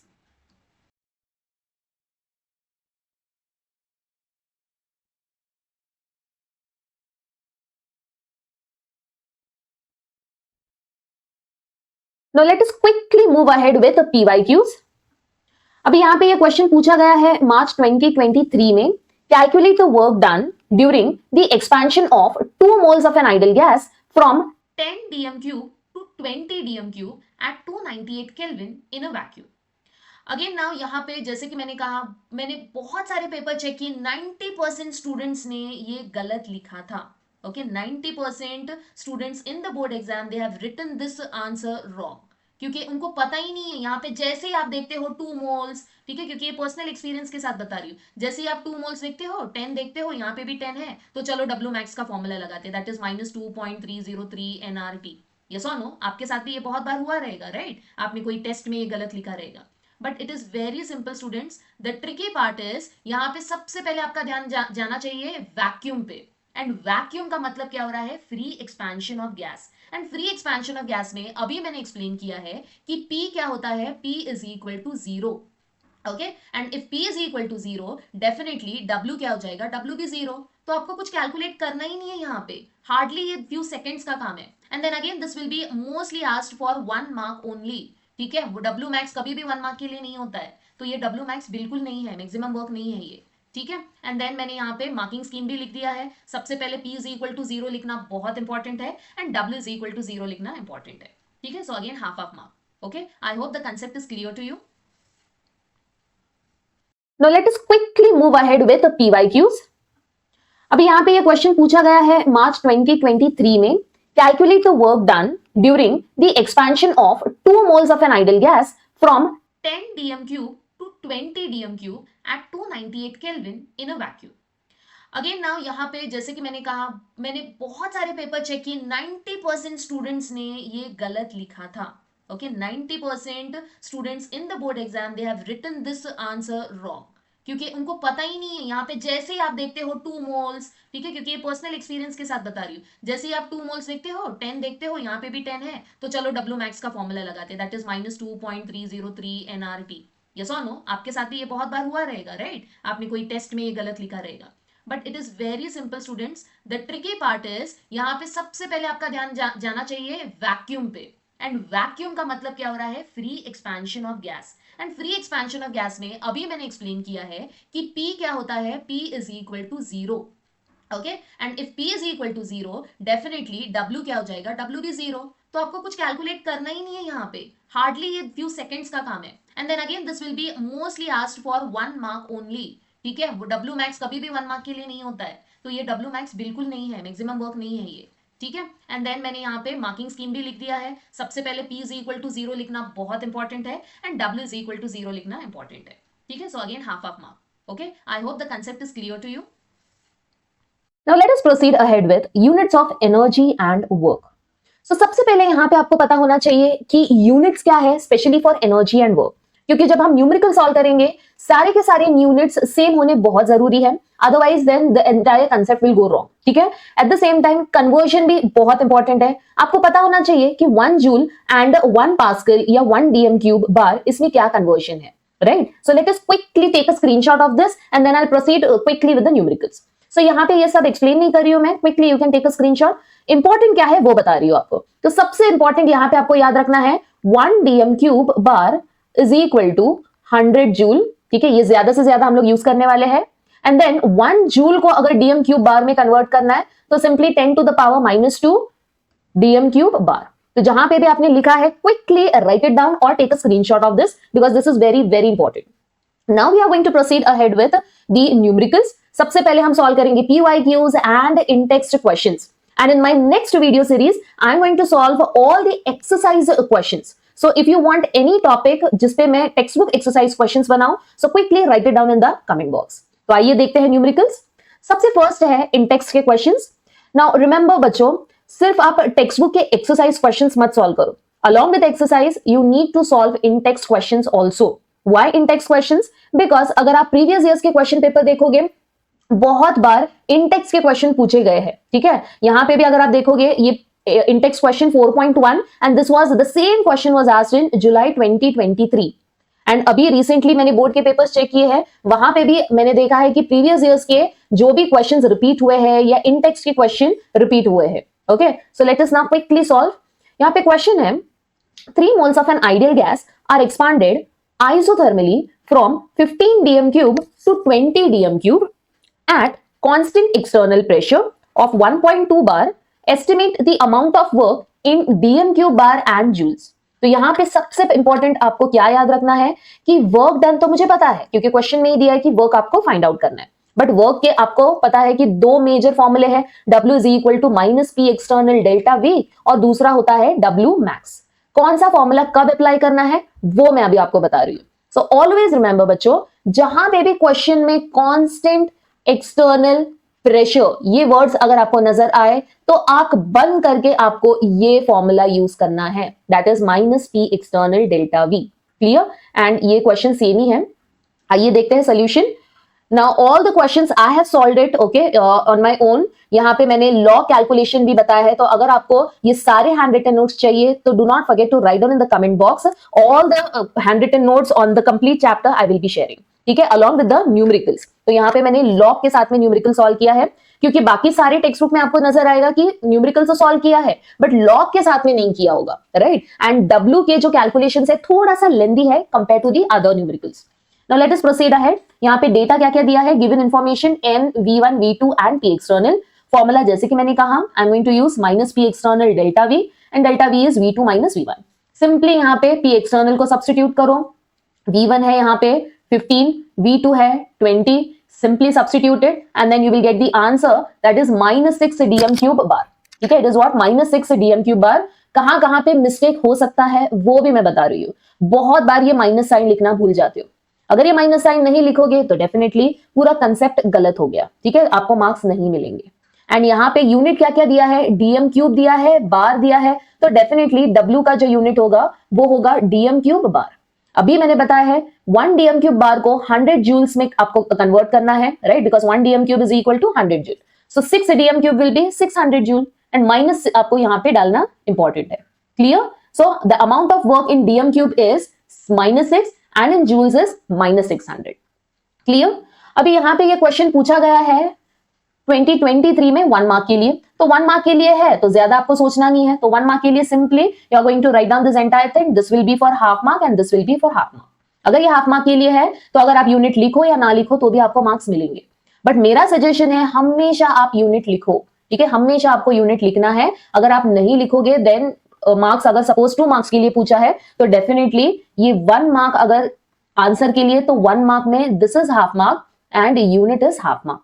Clear? So all these marking schemes are very important, हमेशा ये याद रखो, ठीक है। तो मैं यहाँ पे मार्किंग स्कीम लिख रही हूँ, तुरंत आप स्क्रीनशॉट ले सकते हो। This is entire question is for 1 mark. Clear? Now proceeding ahead with problem number 4.2। So exercise in text 4.2 में यहाँ पे क्वेश्चन दिया है, calculate the constant external pressure required to compress 2 moles of an ideal gas from volume when the work obtained is। यहां पे अभी हमें pressure ढूंढना है, दैट इज एक्सटर्नल प्रेशर।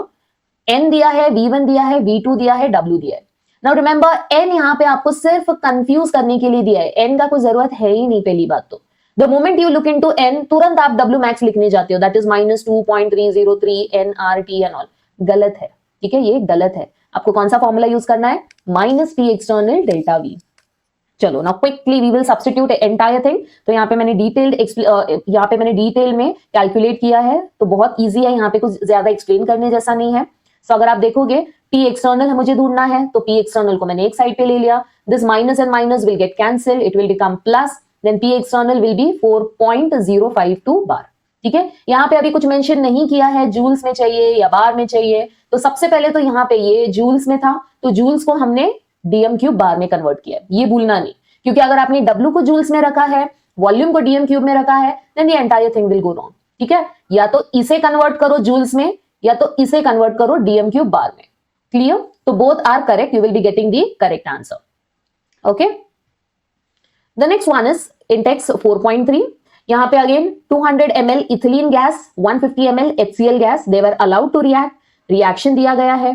ठीक है, यहाँ पे सबसे पहले तो आपको पता होना चाहिए कि वॉल्यूम ऑफ इथिलीन गैस कितना है, 200 ml, volume of HCl gas is 150 ml, then P external दिया है 1 बार, और ढूंढना क्या है हमें, PV kind of work, right, concept वही है पर थोड़ा सा मॉडिफाई किया है। यहाँ पे क्वेश्चन में क्या दिया है, 200 ml of ethylene gas and 150 ml of HCl gas, right. अगर मैं ये रिएक्शन देखूं तो ये रिएक्शन में इथिलीन 1 मोल है, HCl 1 मोल है, एंड हमें मिलता क्या है, ethyl fluoride 1 mole. Right. But यहाँ पे अगर मैंने 150 ml लिया है, ठीक है, 150 ml of HCl, it reacts with 150 ml of ethylene, right. तो हमें दिया क्या गया है, HCl कितना है, HCl 150 है, बट वो रिएक्ट कितने से करेगा, 150 से ही करेगा, क्योंकि HCl एंड इथिलीन का रेशियो क्या है, 1:1।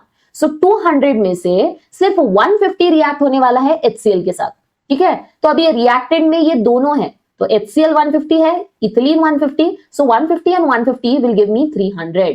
तो रिएक्टेंट का वॉल्यूम हो गया 300 ml, जो कि होगा V1। ओके, रिएक्टेंट का वॉल्यूम क्या होगा, V1, right, initial volume.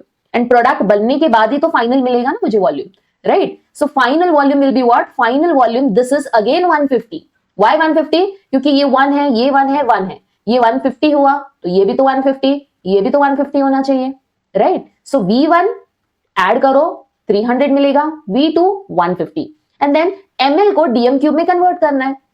Simple conversion क्या है ml को dm क्यूब में कन्वर्ट करने के लिए, ml एंड लीटर, ये कन्वर्जन तो सबको पता है, राइट। सो ml को लीटर में कन्वर्ट करना है तो 10 टू द पावर -3 से आपको मल्टीप्लाई करना है, एंड लीटर और dm cube it is one and the same thing, ठीक है। dm क्यूब और लीटर सेम ही होता है, तो ml को dm क्यूब में अगर आपको कन्वर्ट करना है तो भी इंटू 10 टू द पावर -3 ही करना है। सो बेसिकली डिवाइड करना है आपको 1000 से, ठीक है। तो आपको यहाँ पे 300 ml का मिल गया 0.3 and 0.15 ml dm cube for V2। Now after converting it is now simple, यहाँ पे W is equal to -P external delta V, ये वाले फॉर्मूला में हम लोग सब्स्टिट्यूट करेंगे एंड फाइनल आंसर मिलेगा 0.15, and this answer is in dm cube bar, very very important, this is in dm cube bar, क्योंकि वॉल्यूम को हमने dm क्यूब में कन्वर्ट किया था, P external it is in 1 bar, right? But now the question asked is we need to calculate it in joules, और मैंने क्या trick बताया है, dm क्यूब टू joules है तो मल्टीप्लाई करो 100 से, सिंपली आपको मिल जाएगा 15.0 joules। Got it? So this is the entire thing how you are going to solve, and this type of question it can be asked for 2 marks in the board exam. If it is for 2 marks, so simple logic लगाओ, right? Simple logic लगाओ, यहाँ पे joules में बोला है तो ये हो गया आपका 1 mark, and 1 mark में भी वैल्यू के लिए हाफ मार्क एंड यूनिट के लिए हाफ मार्क, ठीक है। तो ये बन गया 1 मार्क, बाकी का half mark and half mark कहां पे जाएगा, दिस विल बी फॉर्मूला के लिए half mark, and then substitution के लिए क्या होगा, ये सब्स्टिट्यूशन के लिए हाफ मार्क, तो बन गया 2 मार्क्स, राइट। सो इस तरीके से आपको अभी थोड़ा सा आइडिया आया होगा कि मार्किंग स्कीम क्या होता है, right. So keep watching till the end, क्योंकि बहुत सारे ढेर सारे tricks and tips I am going to share related to board exam. So let us now proceed ahead with the next topic, that is the concept of maximum work done। आइए अब देखते हैं maximum work done. Now always remember बच्चों, maximum work तब होता है जब process इनफाइनाइटसिमली slow हो और सिस्टम हमेशा इक्विलिब्रियम में हो, और इसका ये कंसेप्ट मैंने ऑलरेडी एक्सप्लेन किया है, you can just go back. ना यहाँ पे हमेशा याद रखो कि ये होता है रिवर्सिबल प्रोसेस में, ठीक है। कंसेप्ट क्या होना चाहिए कि रिवर्सिबल होना चाहिए। तो late us have a look. W is equal to -P external delta V means maximum work is done when opposing force P external reaches its maximum, right? अगर P external minimum है तो work done भी minimum, P external maximum है तो work done भी तो maximum होगा, right? अगर P external है ही नहीं तो work क्या होगा, work भी तो नहीं होने वाला है। Are you getting it? Okay. The second important condition is P external, when it is greater than P, the process gets what? It gets reversed, right? Because opposing force हमेशा क्या होना चाहिए? It should be lesser than the driving force। याद है मैंने CT, that is cooker का जो CT होता है, उसका मैंने एग्जांपल दिया था कि कुकर के अंदर जो भी लिक्विड है, जो भी है सामान, उसी को हम कहेंगे कि वो सिस्टम है, एंड कुकर में से जो प्रेशर निकल रहा है वो क्या होता है, driving force, right. And cooker की जो सीटी है, ऑपोजिट डायरेक्शन से जो फोर्स आ रहा है उसी को हम कहेंगे एक्सटर्नल, राइट। सो अगर ड्राइविंग फोर्स ज्यादा है तब जाके क्या होने वाला है, वो पूरा कंसेप्ट रिवर्स, राइट। सो यहां पे हमेशा याद रखो कि driving force is nothing but it is the pressure of the gas, and P external क्या होता है, external pressure that is exerted by the piston. So let us now quickly have a look on the entire expression for maximum work done। So basically यहाँ पे step by step हमें करना क्या है, एक सिलेंडर लिया है, ठीक है, एक सिलेंडर में गैस है और ये गैस का प्रेशर है P, एंड P एक्सटर्नल क्या होता है बच्चों, P एक्सटर्नल होगा ये पिस्टन का प्रेशर, ठीक है, और ये पिस्टन के ऊपर मैंने कुछ मास रखा है so that to maintain the pressure, and every step में मैं क्या कर रही हूँ, ये मास को मैं चेंज कर रही हूँ। अगर आप देखोगे सेकंड में यहाँ पे कम हुआ है, थर्ड में और मास कम कर दिया, फोर्थ में और कम कर दिया। सो बेसिकली एवरी स्टेप में what we are doing, we are just decreasing the mass so that piston धीरे धीरे ऊपर जाए, ठीक है। So pressure of the gas it is what, it is infinitesimally greater than P external. I repeat, pressure of the gas it is P, जो कि हम लिखते हैं P, and P external pressure of the piston. So driving force जैसे कि मैंने कहा वो थोड़ा सा ज्यादा रहेगा compare to the opposing force. इसका मतलब P will be greater than P external. Clear? This is very very important. Now let us proceed ahead with the derivation. अभी मुझे ढूंढना है कि W कितना है, वर्क कितना हो रहा है ये पूरे प्रोसेस में। तो हमें क्या करना है बच्चों, ईच एंड एवरी स्टेप के जो भी वर्क हो रहा है, ईच एंड एवरी स्टेप का सबको हमें एड अप करना है। एंड मैथ्स में सम करना या सम अप करना, उसी को तो हम इंटीग्रेशन कहते हैं। Yes or no? Okay. So basically, I'm going to what? I'm going to add or I'm going to integrate the work done from initial state to final state. तो कैसे करना है आइए देखते हैं the entire derivation. सबसे पहले तो मुझे पता है W is equal to minus P external delta V. ठीक है, इतना तो हमें पता है, ऑलरेडी हमने देखा है, राइट। यहाँ पे अभी स्मॉल चेंज हो रहा है, ईच एंड एवरी स्टेप में जितना वर्क डन हो रहा है उसी को यहाँ पे हम लिखेंगे DW, ठीक है, small quantity of work, minus P external, and delta V जो होगा, डेल्टा V की जगह पे हम लिखेंगे DV। याद रखो डेल्टा मोस्टली हम यूज करते हैं जब डिफरेंस बहुत ज्यादा है, ठीक है, डिफरेंस इज मोर, एंड अगर डिफरेंस कम है तो we use letter D, small d, ठीक है। आपने ये केमिकल काइनेटिक्स में भी सीखा होगा, सेम वे फिजिक्स में भी आपने देखा होगा ये, ठीक है। So DW is equal to minus P external DV। अभी करना क्या है, as the expansion is reversible, ठीक है, कंडीशन आपको बहुत इंपॉर्टेंट है। यहाँ पे हमने कंडीशन क्या रखा है, सबसे पहले तो रिवर्सिबल है, और दूसरा क्या है, isothermal. The condition is what, isothermal. Now as I said reversible है तो डेफिनेटली यहाँ पे P is what, it is greater than P external, so I can write down P minus P external is equal to DP, ठीक है। ये दोनों में जो डिफरेंस है, इनफाइनाइट सिमिली स्मॉल जो डिफरेंस है, उसी को मैं लिखूंगी DP, क्योंकि DP is nothing but small change, right. इसे मुझे थोड़ा सा रीअरेंज करना है, तो रीअरेंज अगर मैं करती हूं तो ये क्या बन जाएगा, P माइनस, इसे हम यहां पे ले लेंगे तो this will be DP, and then P external को दूसरे साइड ले लो तो this will become P external. So this is the important term, okay. After this what I am going to do is I am going to simply combine both the, okay, ये एक expression है, expression number 1, this is expression number 2, तो दोनों को मुझे combine करना है। तो कैसे कंबाइन करेंगे, सबसे पहले तो यहां पे मैं लिखूंगी DW is equal to, I will write down it again, minus P external DV था, right. So DW is equal to minus P external क्या है अभी, P minus DP, okay, P minus DP, then DV लिखना है यहाँ पे, simply bracket open करोगे तो आपको मिलेगा minus P DV minus and minus plus DP DV। Clear? यहाँ पे DP भी बहुत स्मॉल है, DV भी बहुत स्मॉल है, तो दोनों का प्रोडक्ट जो आएगा वो भी तो बहुत स्मॉल होगा, यस और no. So I am going to neglect, ठीक है, निग्लेक्ट DP इंटू DV। तो निग्लेक्ट मतलब इसे आपको लिखना नहीं है, तो ये हम लिखेंगे DW is equal to minus PDV। Clear?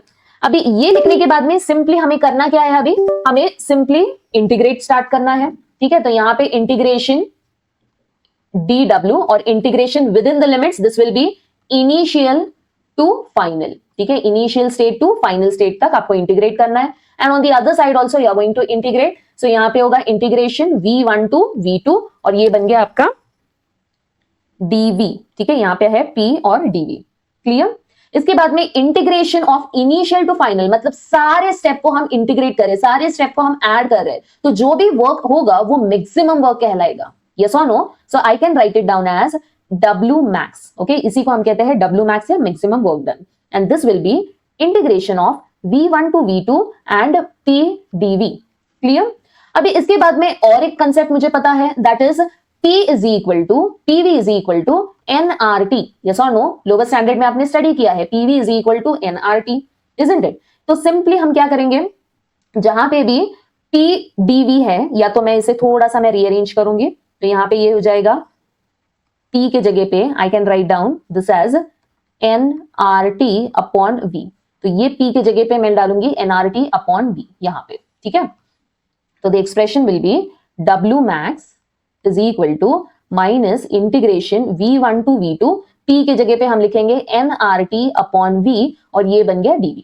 इसके बाद में W max is equal to minus integration of v1 to v2, और यहाँ पे n is what, it is the number of moles, ठीक है, n is the number of moles, then r is gas constant, t is what, it is the temperature, and since we are studying this for isothermal process, so isothermal process के लिए t क्या होगा, t is constant, and जो भी constant है उसे हम लोग बाहर ले लेंगे, ठीक है, इंटीग्रेशन साइन के बाहर, तो यहाँ पे बन गया minus N R T, okay, integration v1 to v2, और ये अंदर आपको लिखना है dv by v, clear, okay. After this now it is very simple, I am going to write down w max is equal to minus N R T. अभी ये integration of dv by v क्या होता है, integration of dx by x या dy by y क्या होता है बच्चों, it is nothing but x या तो y, ठीक है। सो integration of dv by v क्या होगा, it will be simply, sorry, this will be ln x, okay, so this will be ln v, and within the limits you are going to write down, limits कौन से है, v1 से लेके v2 तक, ठीक है, v1 से लेके v2 तक। Now again it is very simple, w max is equal to minus N R T, और यहां पे आपको लिखना है ln v2 minus ln v1, क्योंकि हम लिखते क्या है, फाइनल माइनस इनिशियल, यस और no, okay, so this I can simply write it down in the bracket, okay. After this now again w max is equal to minus nRT, ln लिखना है, ये v2 minus v1 है, तो v2 minus v1 को in the term of log हम divide के form में लिखते हैं, that is v2 upon v1, हमेशा याद रखो, ठीक है। तो यहाँ पे ये बन गया ln v2 divide by v1, clear, this also you can put it in bracket. इसके बाद में w max is equal to, अब ये एक्सप्रेशन भी करेक्ट है, बट नॉर्मली न्यूमेरिकल्स के लिए ln के वैल्यू हमें पता नहीं है, हमें इसे कन्वर्ट करना है लॉग में, तो हमेशा याद रखो ln को लॉग में अगर आपको कन्वर्ट करना है तो you need to multiply it with 2.303, very important, I repeat, ln को अगर लॉग में कन्वर्ट करना है तो you simply multiply it with 2.303, clear. अभी कहां पे मिस्टेक होता है वो भी बताती हूँ, क्योंकि बोर्ड के पेपर्स चेक करते वक्त ढेर सारे mistakes I just come across in this particular question. तो यहाँ पे मिस्टेक क्या है, ln को बच्चे लिख देते हैं माइनस 2.303 लॉग और फिर लिख देते हैं, ये माइनस यहाँ पे नहीं लिखना है बच्चों, ये माइनस कौन सा माइनस है, यहाँ पे ऑलरेडी माइनस है, ln सिर्फ 2.303 से मल्टीप्लाई करना है, माइनस 2.303 से नहीं, ठीक है। तो यहाँ पे मिस्टेक हो सकता है, इसीलिए मैं बार बार आपको वो भी बता रही हूँ कि पेपर्स में दूसरे बच्चों ने क्या क्या मिस्टेक किया है, सो दैट आप ये मिस्टेक रिपीट ना करो, okay.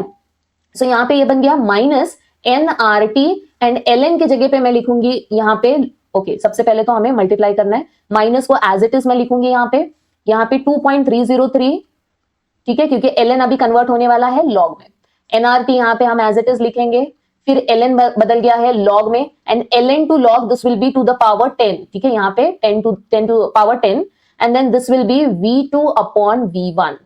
So this is the standard expression for W max, very very very important, पूरे चैप्टर में बहुत इंपॉर्टेंट है ये, ठीक है। सेम एक्सप्रेशन को आई can also right it down in terms of P1 and P2।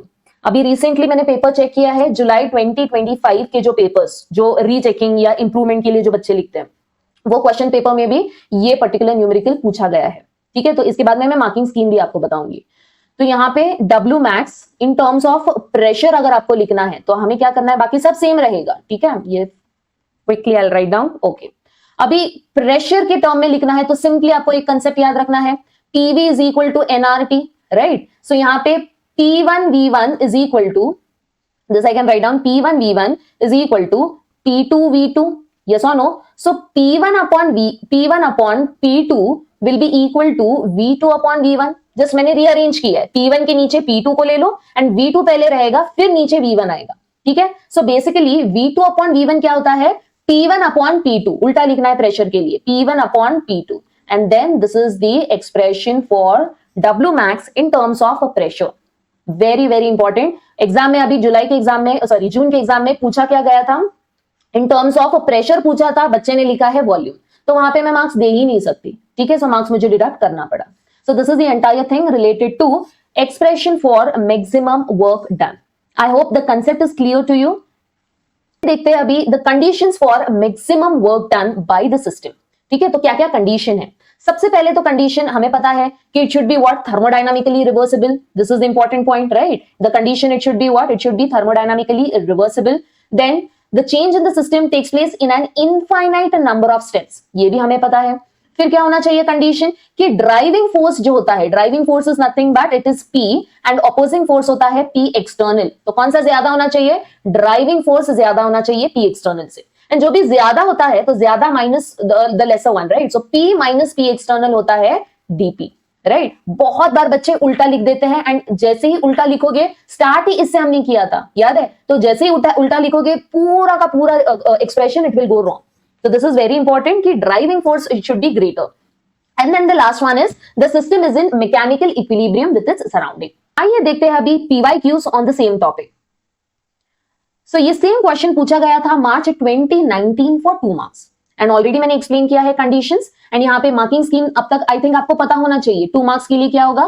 Each point it will carry half mark. So total 4 points आपको लिखने हैं, right? Coming to now the next one.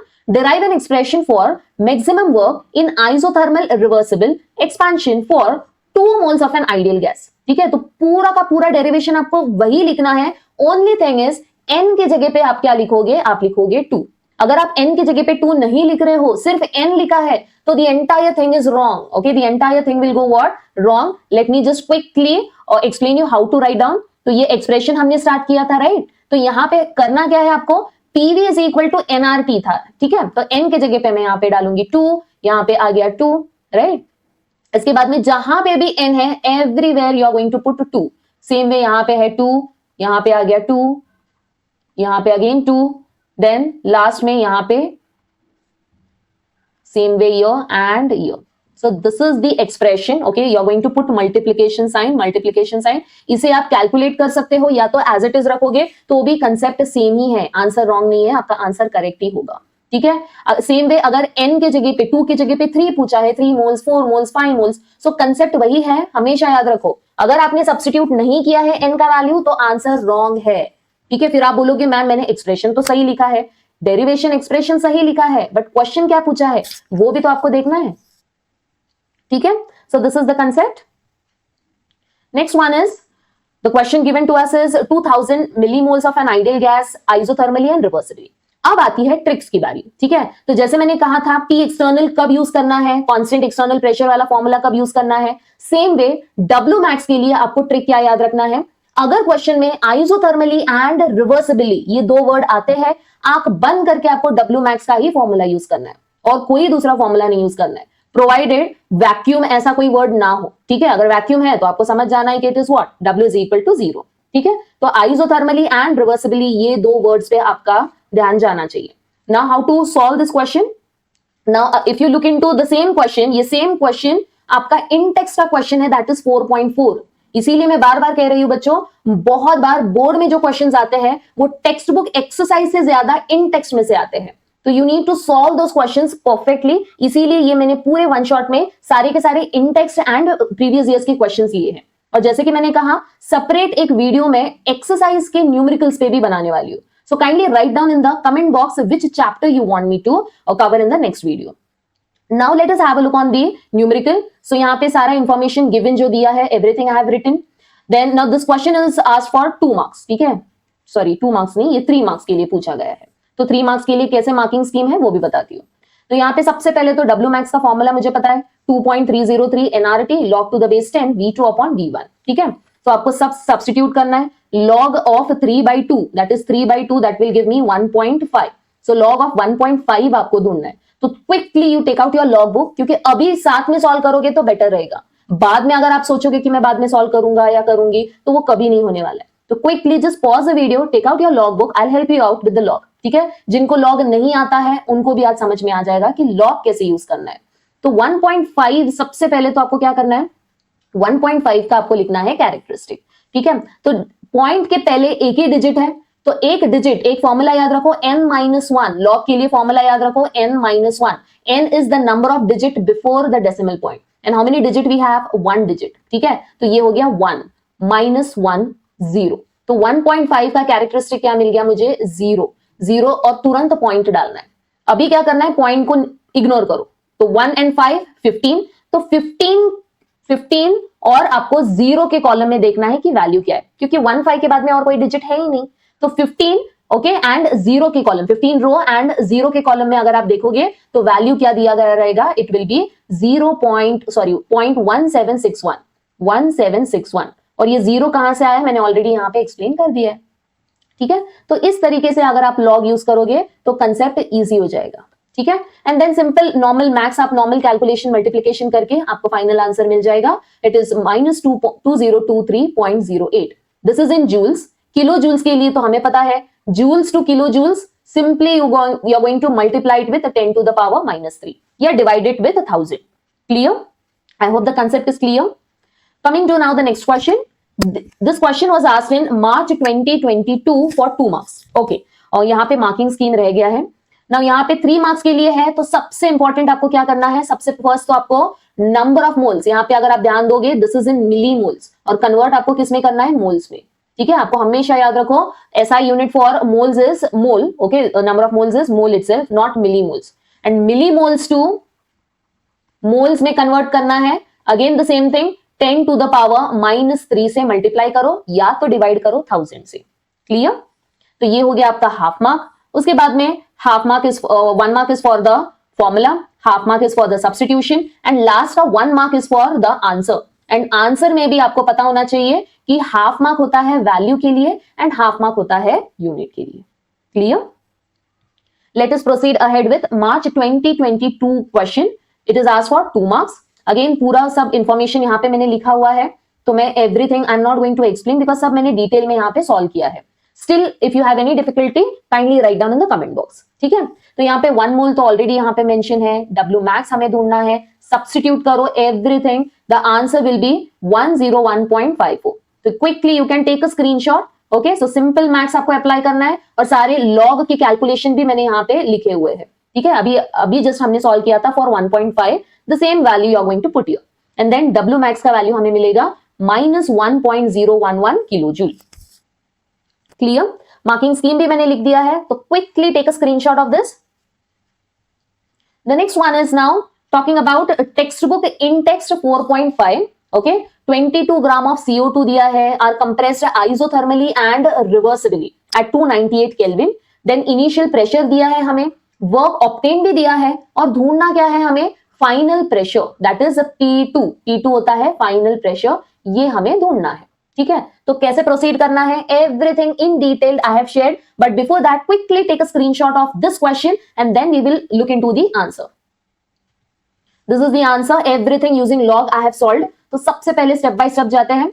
तो यहाँ पे क्या क्या गिवन है मैंने लिखा है, प्रेशर ढूंढना है, फॉर्मूला तो आप बंद करके आप लिख सकते हो कि W मैक्स का फॉर्मूला। यहाँ पे हमें दिया नहीं है नंबर ऑफ मोल्स, तो सबसे पहले नंबर ऑफ मोल्स हमें फाइंड आउट करना है।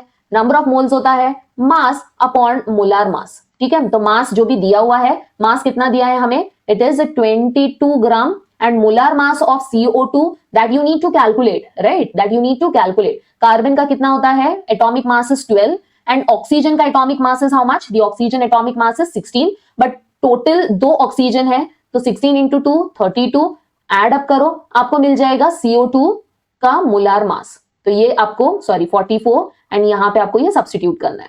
तो 22/44 अगर आप सब्स्टिट्यूट करोगे you will be getting the answer 0.5 moles. ठीक है, इसके बाद में W मैक्स अगर आप देखोगे, W max it is in kilo joules, तो इसे SI यूनिट जूल्स में कन्वर्ट करना है एंड प्रेशर जो कि है किलो पास्कल। ठीक है, प्रेशर किस में दिया गया है हमें, प्रेशर दिया गया है किलो पास्कल में। तो यहाँ पे okay you can keep this kilo pascal as it is. Now यहाँ पे थोड़ा सा कैलकुलेशन में आपको ध्यान देना है एंड मैं आपको सजेस्ट करूंगी डू विथ लॉग ओनली। ठीक है, do the calculation using log, क्योंकि बहुत ज्यादा आपको वो एक्यूरेट आंसर भी मिलेगा और करेक्ट आंसर मिलेगा और थोड़ा सा स्पीड भी आपका होगा।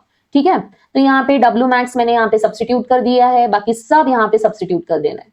Now we need to find out P2, तो ये वाला जो टर्म है इसे मैं एक साइड रखूंगी। ठीक है, यहाँ पे लिख दिया, बाकी सब दूसरे साइड में लेना है, रीअरेंज कर दिया। अभी हम सॉल्व करेंगे राइट हैंड साइड को। ठीक है, लेफ्ट हैंड साइड को इग्नोर करो, राइट हैंड साइड को सॉल्व करना है। ये माइनस को सबसे पहले तो बाहर ले लो। ठीक है, ब्रैकेट में जो भी है वो ब्रैकेट में अभी क्या क्या सॉल्व करना है, ये माइनस को मैंने इग्नोर कर दिया, बाहर ले लिया।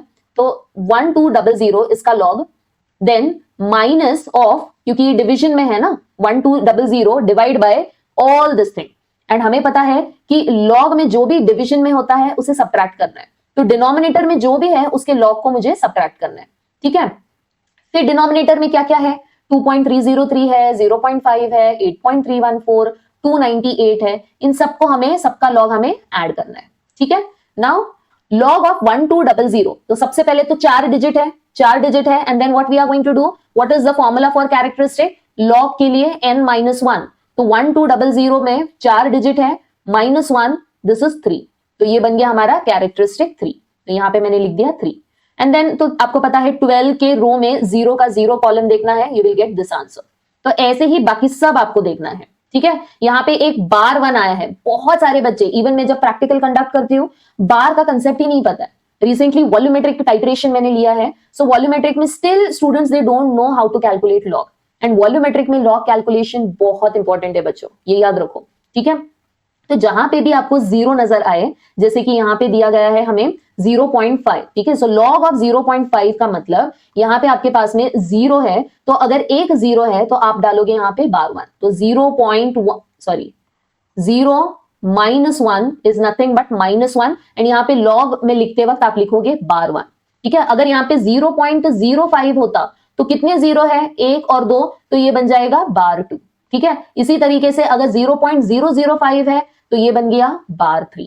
Clear? I hope log calculation बहुत क्लियर हो चुका है। Still if you have any difficulty with the log calculation, क्योंकि लॉग फिजिक्स में भी है, ठीक है, अगर आपको पूरा एक डेडिकेटेड वीडियो चाहिए लॉग कैलकुलेशन पे, you just right down in the comment box, I will make a separate video entirely on log calculation.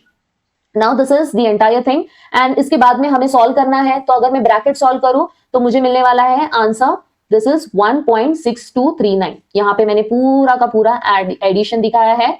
ठीक है। एंड ये एडिशन होने के बाद में हमें क्या करना है, 3.0792 माइनस 3.4553, इसे सब्ट्रैक्ट करोगे तो आपको ये आंसर मिलेगा। ठीक है। तो ध्यान रखना है यहाँ पे, ये 2 माइनस 3 विल बी -1, एंड -1 को मैं लिखूंगी बार 1। Clear? So everything I have mention it in detail, all the calculation. ठीक है। अभी क्या करना है, एक बार लॉग हो गया आपका, तो आंसर निकालना है तो एंटी लॉग भी तो करना है, यस और नो। सो एंटी लॉग के लिए बच्चों क्या करेंगे हम लोग, बार 1.6239, इसका एंटी लॉग मुझे ढूंढना है। तो एंटी लॉग के लिए simply what I am going to do is, I am going to look into 62 का 3 का 9, ठीक है, 62 row third column and 9th column, mean difference को आपको एड अप करना है, आपको मिलेगा आंसर 4207। ठीक है। आपको क्या मिलने वाला है, 4207। अब ये बार 1 का क्या करना है, ये बार 1 जो है इसका मैं क्या करूंगी, this bar 1 is nothing but -1, and then यहां पे मुझे क्या करना है, +1। एंटी लॉग के लिए +1 करना है, जो भी वैल्यू यहां पे है उसको +1 करोगे तो ये मिल गया 0।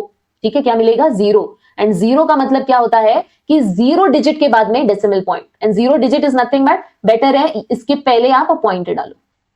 Clear? Okay, so this is the entire thing. And अभी क्या करना है, ये माइनस साइन आ गया, ठीक है, तो राइट हैंड साइड का हमने पूरी तरह सॉल्व कर दिया है। ठीक है। Now coming to left hand side, तो लेफ्ट हैंड साइड में क्या था हमारे पास में, लॉग ऑफ 100 अपॉन P2। ठीक है, log of 100 upon P2, and then right में है अभी हमारे पास में आफ्टर कैलकुलेशन माइनस 0.4207। अभी क्या करेंगे, लॉग को दूसरे साइड ले लो तो वो बन जाएगा antilog, antilog of minus and then कुछ तो वैल्यू है। ठीक है। तो माइनस का एंटी लॉग जब भी हम सॉल्व करते हैं तो एक सिंपल सा फॉर्मूला आपको अप्लाई करना है। ठीक है। तो सिंपल फॉर्मूला क्या है कि ये माइनस को मुझे हटाना है एंड बार में कन्वर्ट करना है, तो मैं क्या करूंगी, 0.4207 है, तो इससे एक डिजिट हायर, मतलब 0 के बाद में कौन सा नंबर आता है, 1। ठीक है। तो मैं क्या करूंगी यहाँ पे +1 एंड -1, +1 एंड -1 ऐड या सब्ट्रैक्ट करने के बाद वैल्यू तो चेंज नहीं हो रहा है। ठीक है। तो यहाँ पे मैं सिर्फ +1 एंड -1 डालूंगी। फिर क्या करना है, प्लस को +1 एंड ये नेगेटिव को साथ में रखो, एंड -1 को साइड में रखो। ठीक है। तो ये -1 को मैंने साइड में ले लिया, +1 और ये -4207, ये अगर आप सब्ट्रैक्ट करोगे तो आपको आंसर मिलेगा 0.5793। ठीक है। एंड ये -1 को मैं बार 1 लिखूंगी, एंड बार 1 -1 प्लस 0.5793, ये बन गया बार 1.5793। अभी इसका एंटीलॉग अगर आप ढूंढोगे तो एंटीलॉग ढूंढते वक्त 57 पॉइंट के बाद में वाला जो डिजिट है वो आपको देखना है। सो 57 का 9th के कॉलम में एंड 3rd के कॉलम में अगर आप देखोगे, दोनों को ऐड करो, you will be getting 3796, and यहाँ पे पॉइंट कहां पे आएगा, बार 1 एंटीलॉग में क्या करना है, +1 करना है। सो बार 1 इज -1 +1, ये मिल गया 0। इसका मतलब 0 पॉइंट के बाद में, या इन दी अदर वर्ड्स ये सारे डिजिट के पहले पॉइंट आएगा लाइक दिस, ठीक है।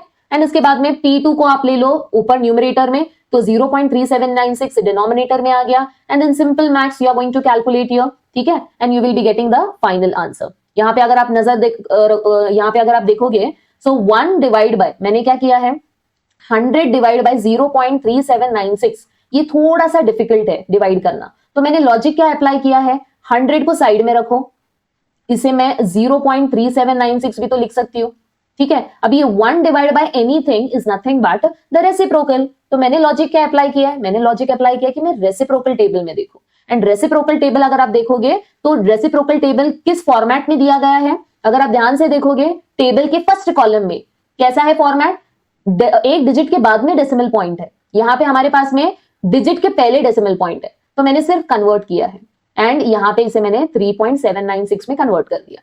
अभी इजी है, रेसिप्रोकल टेबल में 3.7 then 9 then 6, you are going to now subtract in this, okay, जो भी मीन डिफरेंस है उसको सब्ट्रैक्ट करना है, you will get the final answer, okay। I hope this question is very clear to you, थोड़ा सा लेंदी था बट बहुत इजी है अगर आप प्रॉपरली उसे लॉ के साथ में करोगे, ठीक है, then nothing will go wrong, everything will be perfect, okay। Still if you have any difficulty you can just watch this part again, तो भी नहीं समझ में आ रहा है तो right it down in the comment box, I will make a separate video based totally on the law calculation, ठीक है, स्पेशली ऐसे टाइप के law. Now let us proceed ahead, the next one is text book in text 4.6, ठीक है, तो सब question दिया है, आपके पास भी टेक्स्ट बुक है, you can just read out from the text book, it is 4.6 question. तो इसे सॉल्व कैसे करना है, तो यहाँ पे मैंने सब गिवन लिखा हुआ है, गिवन लिखने के बाद में वर्क डन हमें ढूंढना है, देन वर्क डन में भी 3 टाइप के वर्क डन पूछे हैं। सबसे फर्स्ट तो isothermally against constant external pressure, confuse नहीं होना है, आइसोथर्मली सिर्फ वर्ड है तो डब्ल्यू मैक्स मत यूज करो, साथ में कांस्टेंट एक्सटर्नल प्रेशर भी है, तो सबसे पहले मुझे ढूंढना है -P एक्सटर्नल डेल्टा V लेके। बी पार्ट क्या है, आइसोथर्मली भी है और रिवर्सिबली, तो ये होगा डब्ल्यू मैक्स का फॉर्मूला। और तीसरा है वैक्यूम, सो वैक्यूम मतलब ये तो हो गया 0, ठीक है। So quickly now you can just have a look on the solution, everything I have explained in detail, ठीक है, तो यहाँ पे ज्यादा मैं एक्सप्लेन नहीं कर रही हूँ क्योंकि मैंने प्रीवियसली सारे क्वेश्चंस डिटेल में एक्सप्लेन किया है।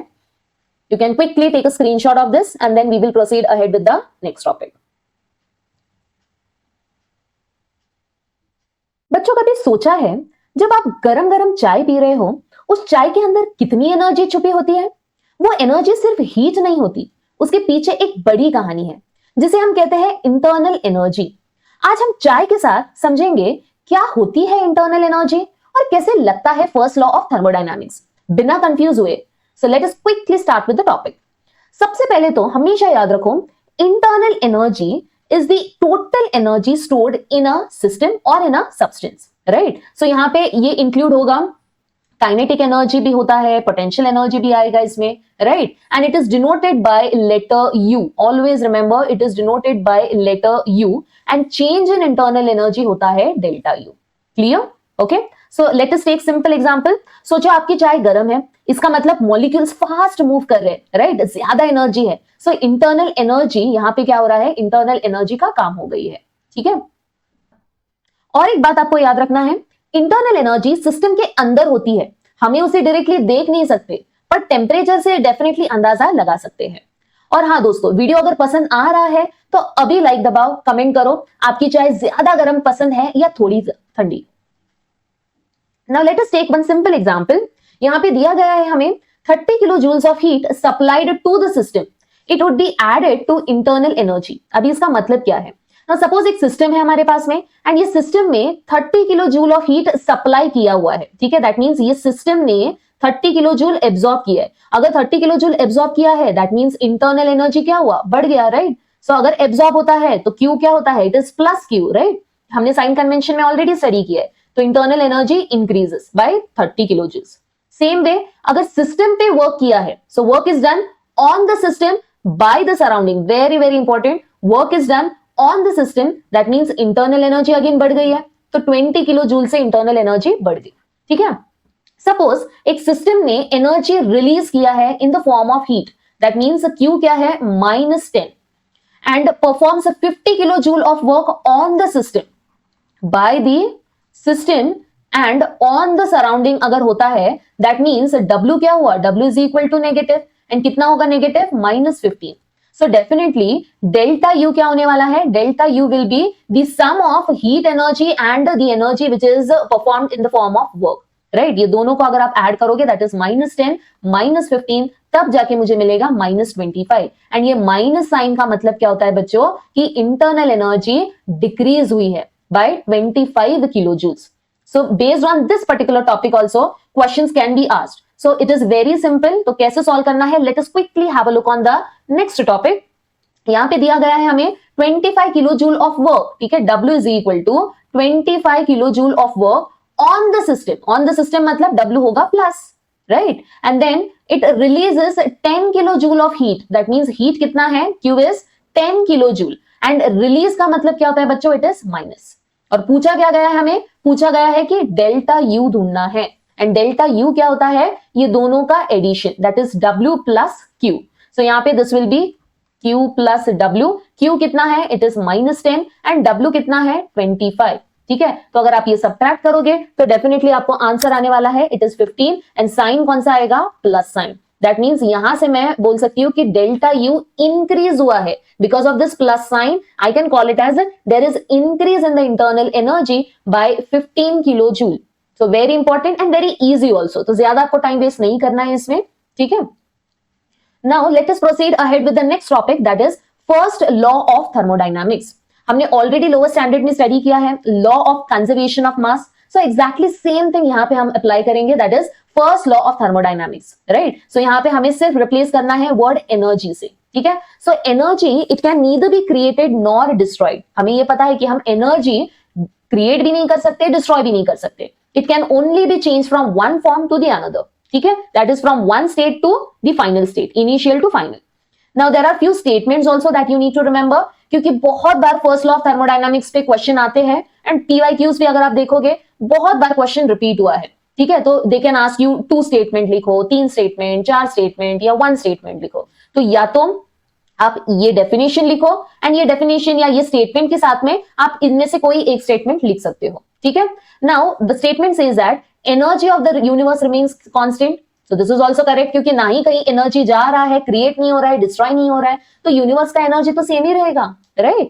Total energy of an isolated system is constant, ये भी तो करेक्ट है. आइसोलेटेड सिस्टम से भी एनर्जी बाहर या अंदर नहीं जाने वाला है, right. And then the same thing is repeated over here.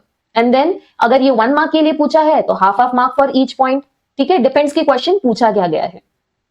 The next topic is formula for the first law of thermodynamics, जो कि हमने जस्ट स्टडी किया है, that is delta U is equal to Q plus W, ठीक है. यही है first law of thermodynamics का फॉर्मूला. एंड बहुत बार ये क्वेश्चन पूछा गया है बच्चों. सो ये कहां, जहां पे भी आप नोट डाउन कर रहे हो या स्क्रीनशॉट ले रहे हो, please star mark this, okay. This is very important for your boards. Now let us have a look on few questions, okay, textbook के questions as well as a PYQs. आइए देखते हैं अभी PYQs. Now 2023 में 1 mark के लिए पूछा गया था question, write any 2 statements of the first law of thermodynamics. Then 1 mark के लिए 2015 में भी पूछा गया है any 1 statement. So depending upon the question, you are going to write down the answer. ठीक है? The next one is, now this is calculated delta U. तो concept वही है. Quickly we will solve. Question क्या दिया है? 2 kilo joule of heat release. Release का मतलब Q क्या होता है, -2, ठीक है. एंड सिस्टम पे वर्क किया हुआ है. ऑन द सिस्टम मतलब W अगेन पॉजिटिव. यहाँ पे मैंने release and on the system mention किया है. And simply you are going to add up, you will get the final answer, that is 4 kilo joules. So solving such type of question बच्चों, it is very very simple, ठीक है. Now the next question is, what will happen to the internal energy if work is done by the system. Now मैंने ये पहले भी explain किया है, अगर work is done by the system that means W क्या होता है, नेगेटिव. यस और नो. अगर W नेगेटिव है तो डेफिनेटली इंटरनल एनर्जी क्या होगा, internal energy will decrease. Simple. आइए देखते हैं first law of thermodynamics for various processes. तो ऑलरेडी हमने डिफरेंट प्रोसेसेस सीख लिया है, जैसे कि isothermal, adiabatic, isobaric and isochoric. तो आइए देखते हैं कि फर्स्ट लॉ ऑफ थर्मोडायनामिक्स ये सारे के सारे प्रोसेस के लिए क्या होगा. आइसोथर्मल तो हमें पहले ही पता है, टेम्परेचर कांस्टेंट होता है. टेम्परेचर अगर कांस्टेंट है तो इंटरनल एनर्जी कांस्टेंट होगा, राइट. एंड इंटरनल एनर्जी का फॉर्मूला क्या होता है, delta U is equal to Q plus W, right. And delta U is 0, तो यहाँ पे Q plus W and Q is equal to -W. और I can also write down W is equal to minus Q. Simple. तो यहां पे मैं एक statement भी फ्रेम कर सकती हूं कि अगर हीट एनर्जी एब्सॉर्ब हो रहा है, ठीक है, some amount of energy it is absorb, it is equal to the work done, minus की जगह पे यहां पे माइनस है तो माइनस के लिए हम क्या लिखेंगे, work done by the system. So कैसे होगा statement, the heat absorbed by the system it is equal to work done by the system. And इसके लिए क्या स्टेटमेंट होगा, quickly write it down in the comment box. The next one is adiabatic process. Adiabatic में हमें पता है कि there is no exchange of heat between the system and the surrounding. तो heat नहीं exchange हो रहा है तो Q हो गया 0।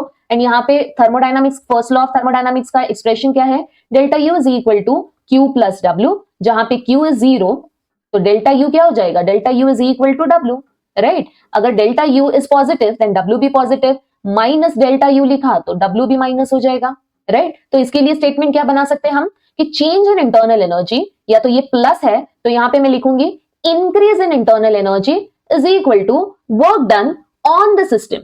और ये तो हमने ऑलरेडी सीखा है, राइट। ये तो यहां पे मैं मैथमेटिकली प्रूव कर रही हूं, बट ऑलरेडी मुझे पता है कि वर्क अगर सिस्टम पे हो रहा है तो इंटरनल एनर्जी तो चेंज हो जाएगी, दैट इज वो बढ़ेगी। Same way work is done by the system तो क्या होने वाला है, इंटरनल एनर्जी कम हो जाएगी, ठीक है। The next one is isochoric. Isochoric का मतलब क्या होता है, delta V is constant, right, delta V is equal to 0। Now let us have a look on the expression W is equal to minus P external delta V, ये हमें पता है, right. और हमें ये भी पता है कि delta U is equal to Q plus W। तो यहां पे मैं क्या कर सकती हूँ, W की जगह पे minus P external delta V। क्यों हम यहाँ पे ये एक्सप्रेशन यूज कर रहे हैं, क्योंकि Q प्लस W में V टर्म है ही नहीं, तो if I need to write it down in terms of V, मुझे ये W को कन्वर्ट करना है in terms of V, that is minus P external delta V। अभी देखते हैं ये पूरा कंसेप्ट। अभी मुझे पता है कि डेल्टा V इज 0 तो ये भी तो 0 हो गया, तो ये पूरा टर्म 0, तो delta U is equal to Q and ये आ गया यहाँ पे V। सो QV का मतलब at constant volume, clear. So basically इसका स्टेटमेंट में क्या बना सकती हूँ, increase in internal energy, okay, is equal to QV, that is heat, Q क्या है, पॉजिटिव, तो heat absorbed by the system at constant volume, clear। now let us have a look on the next one, that is isobaric। isobaric में pressure constant रहता है, and कौन सा pressure की बात कर रहे हैं हम लोग, P external की बात नहीं कर रहे हैं हम लोग, क्या expression की बात कर रहे हैं, we are discussing about the pressure of the gas, clear।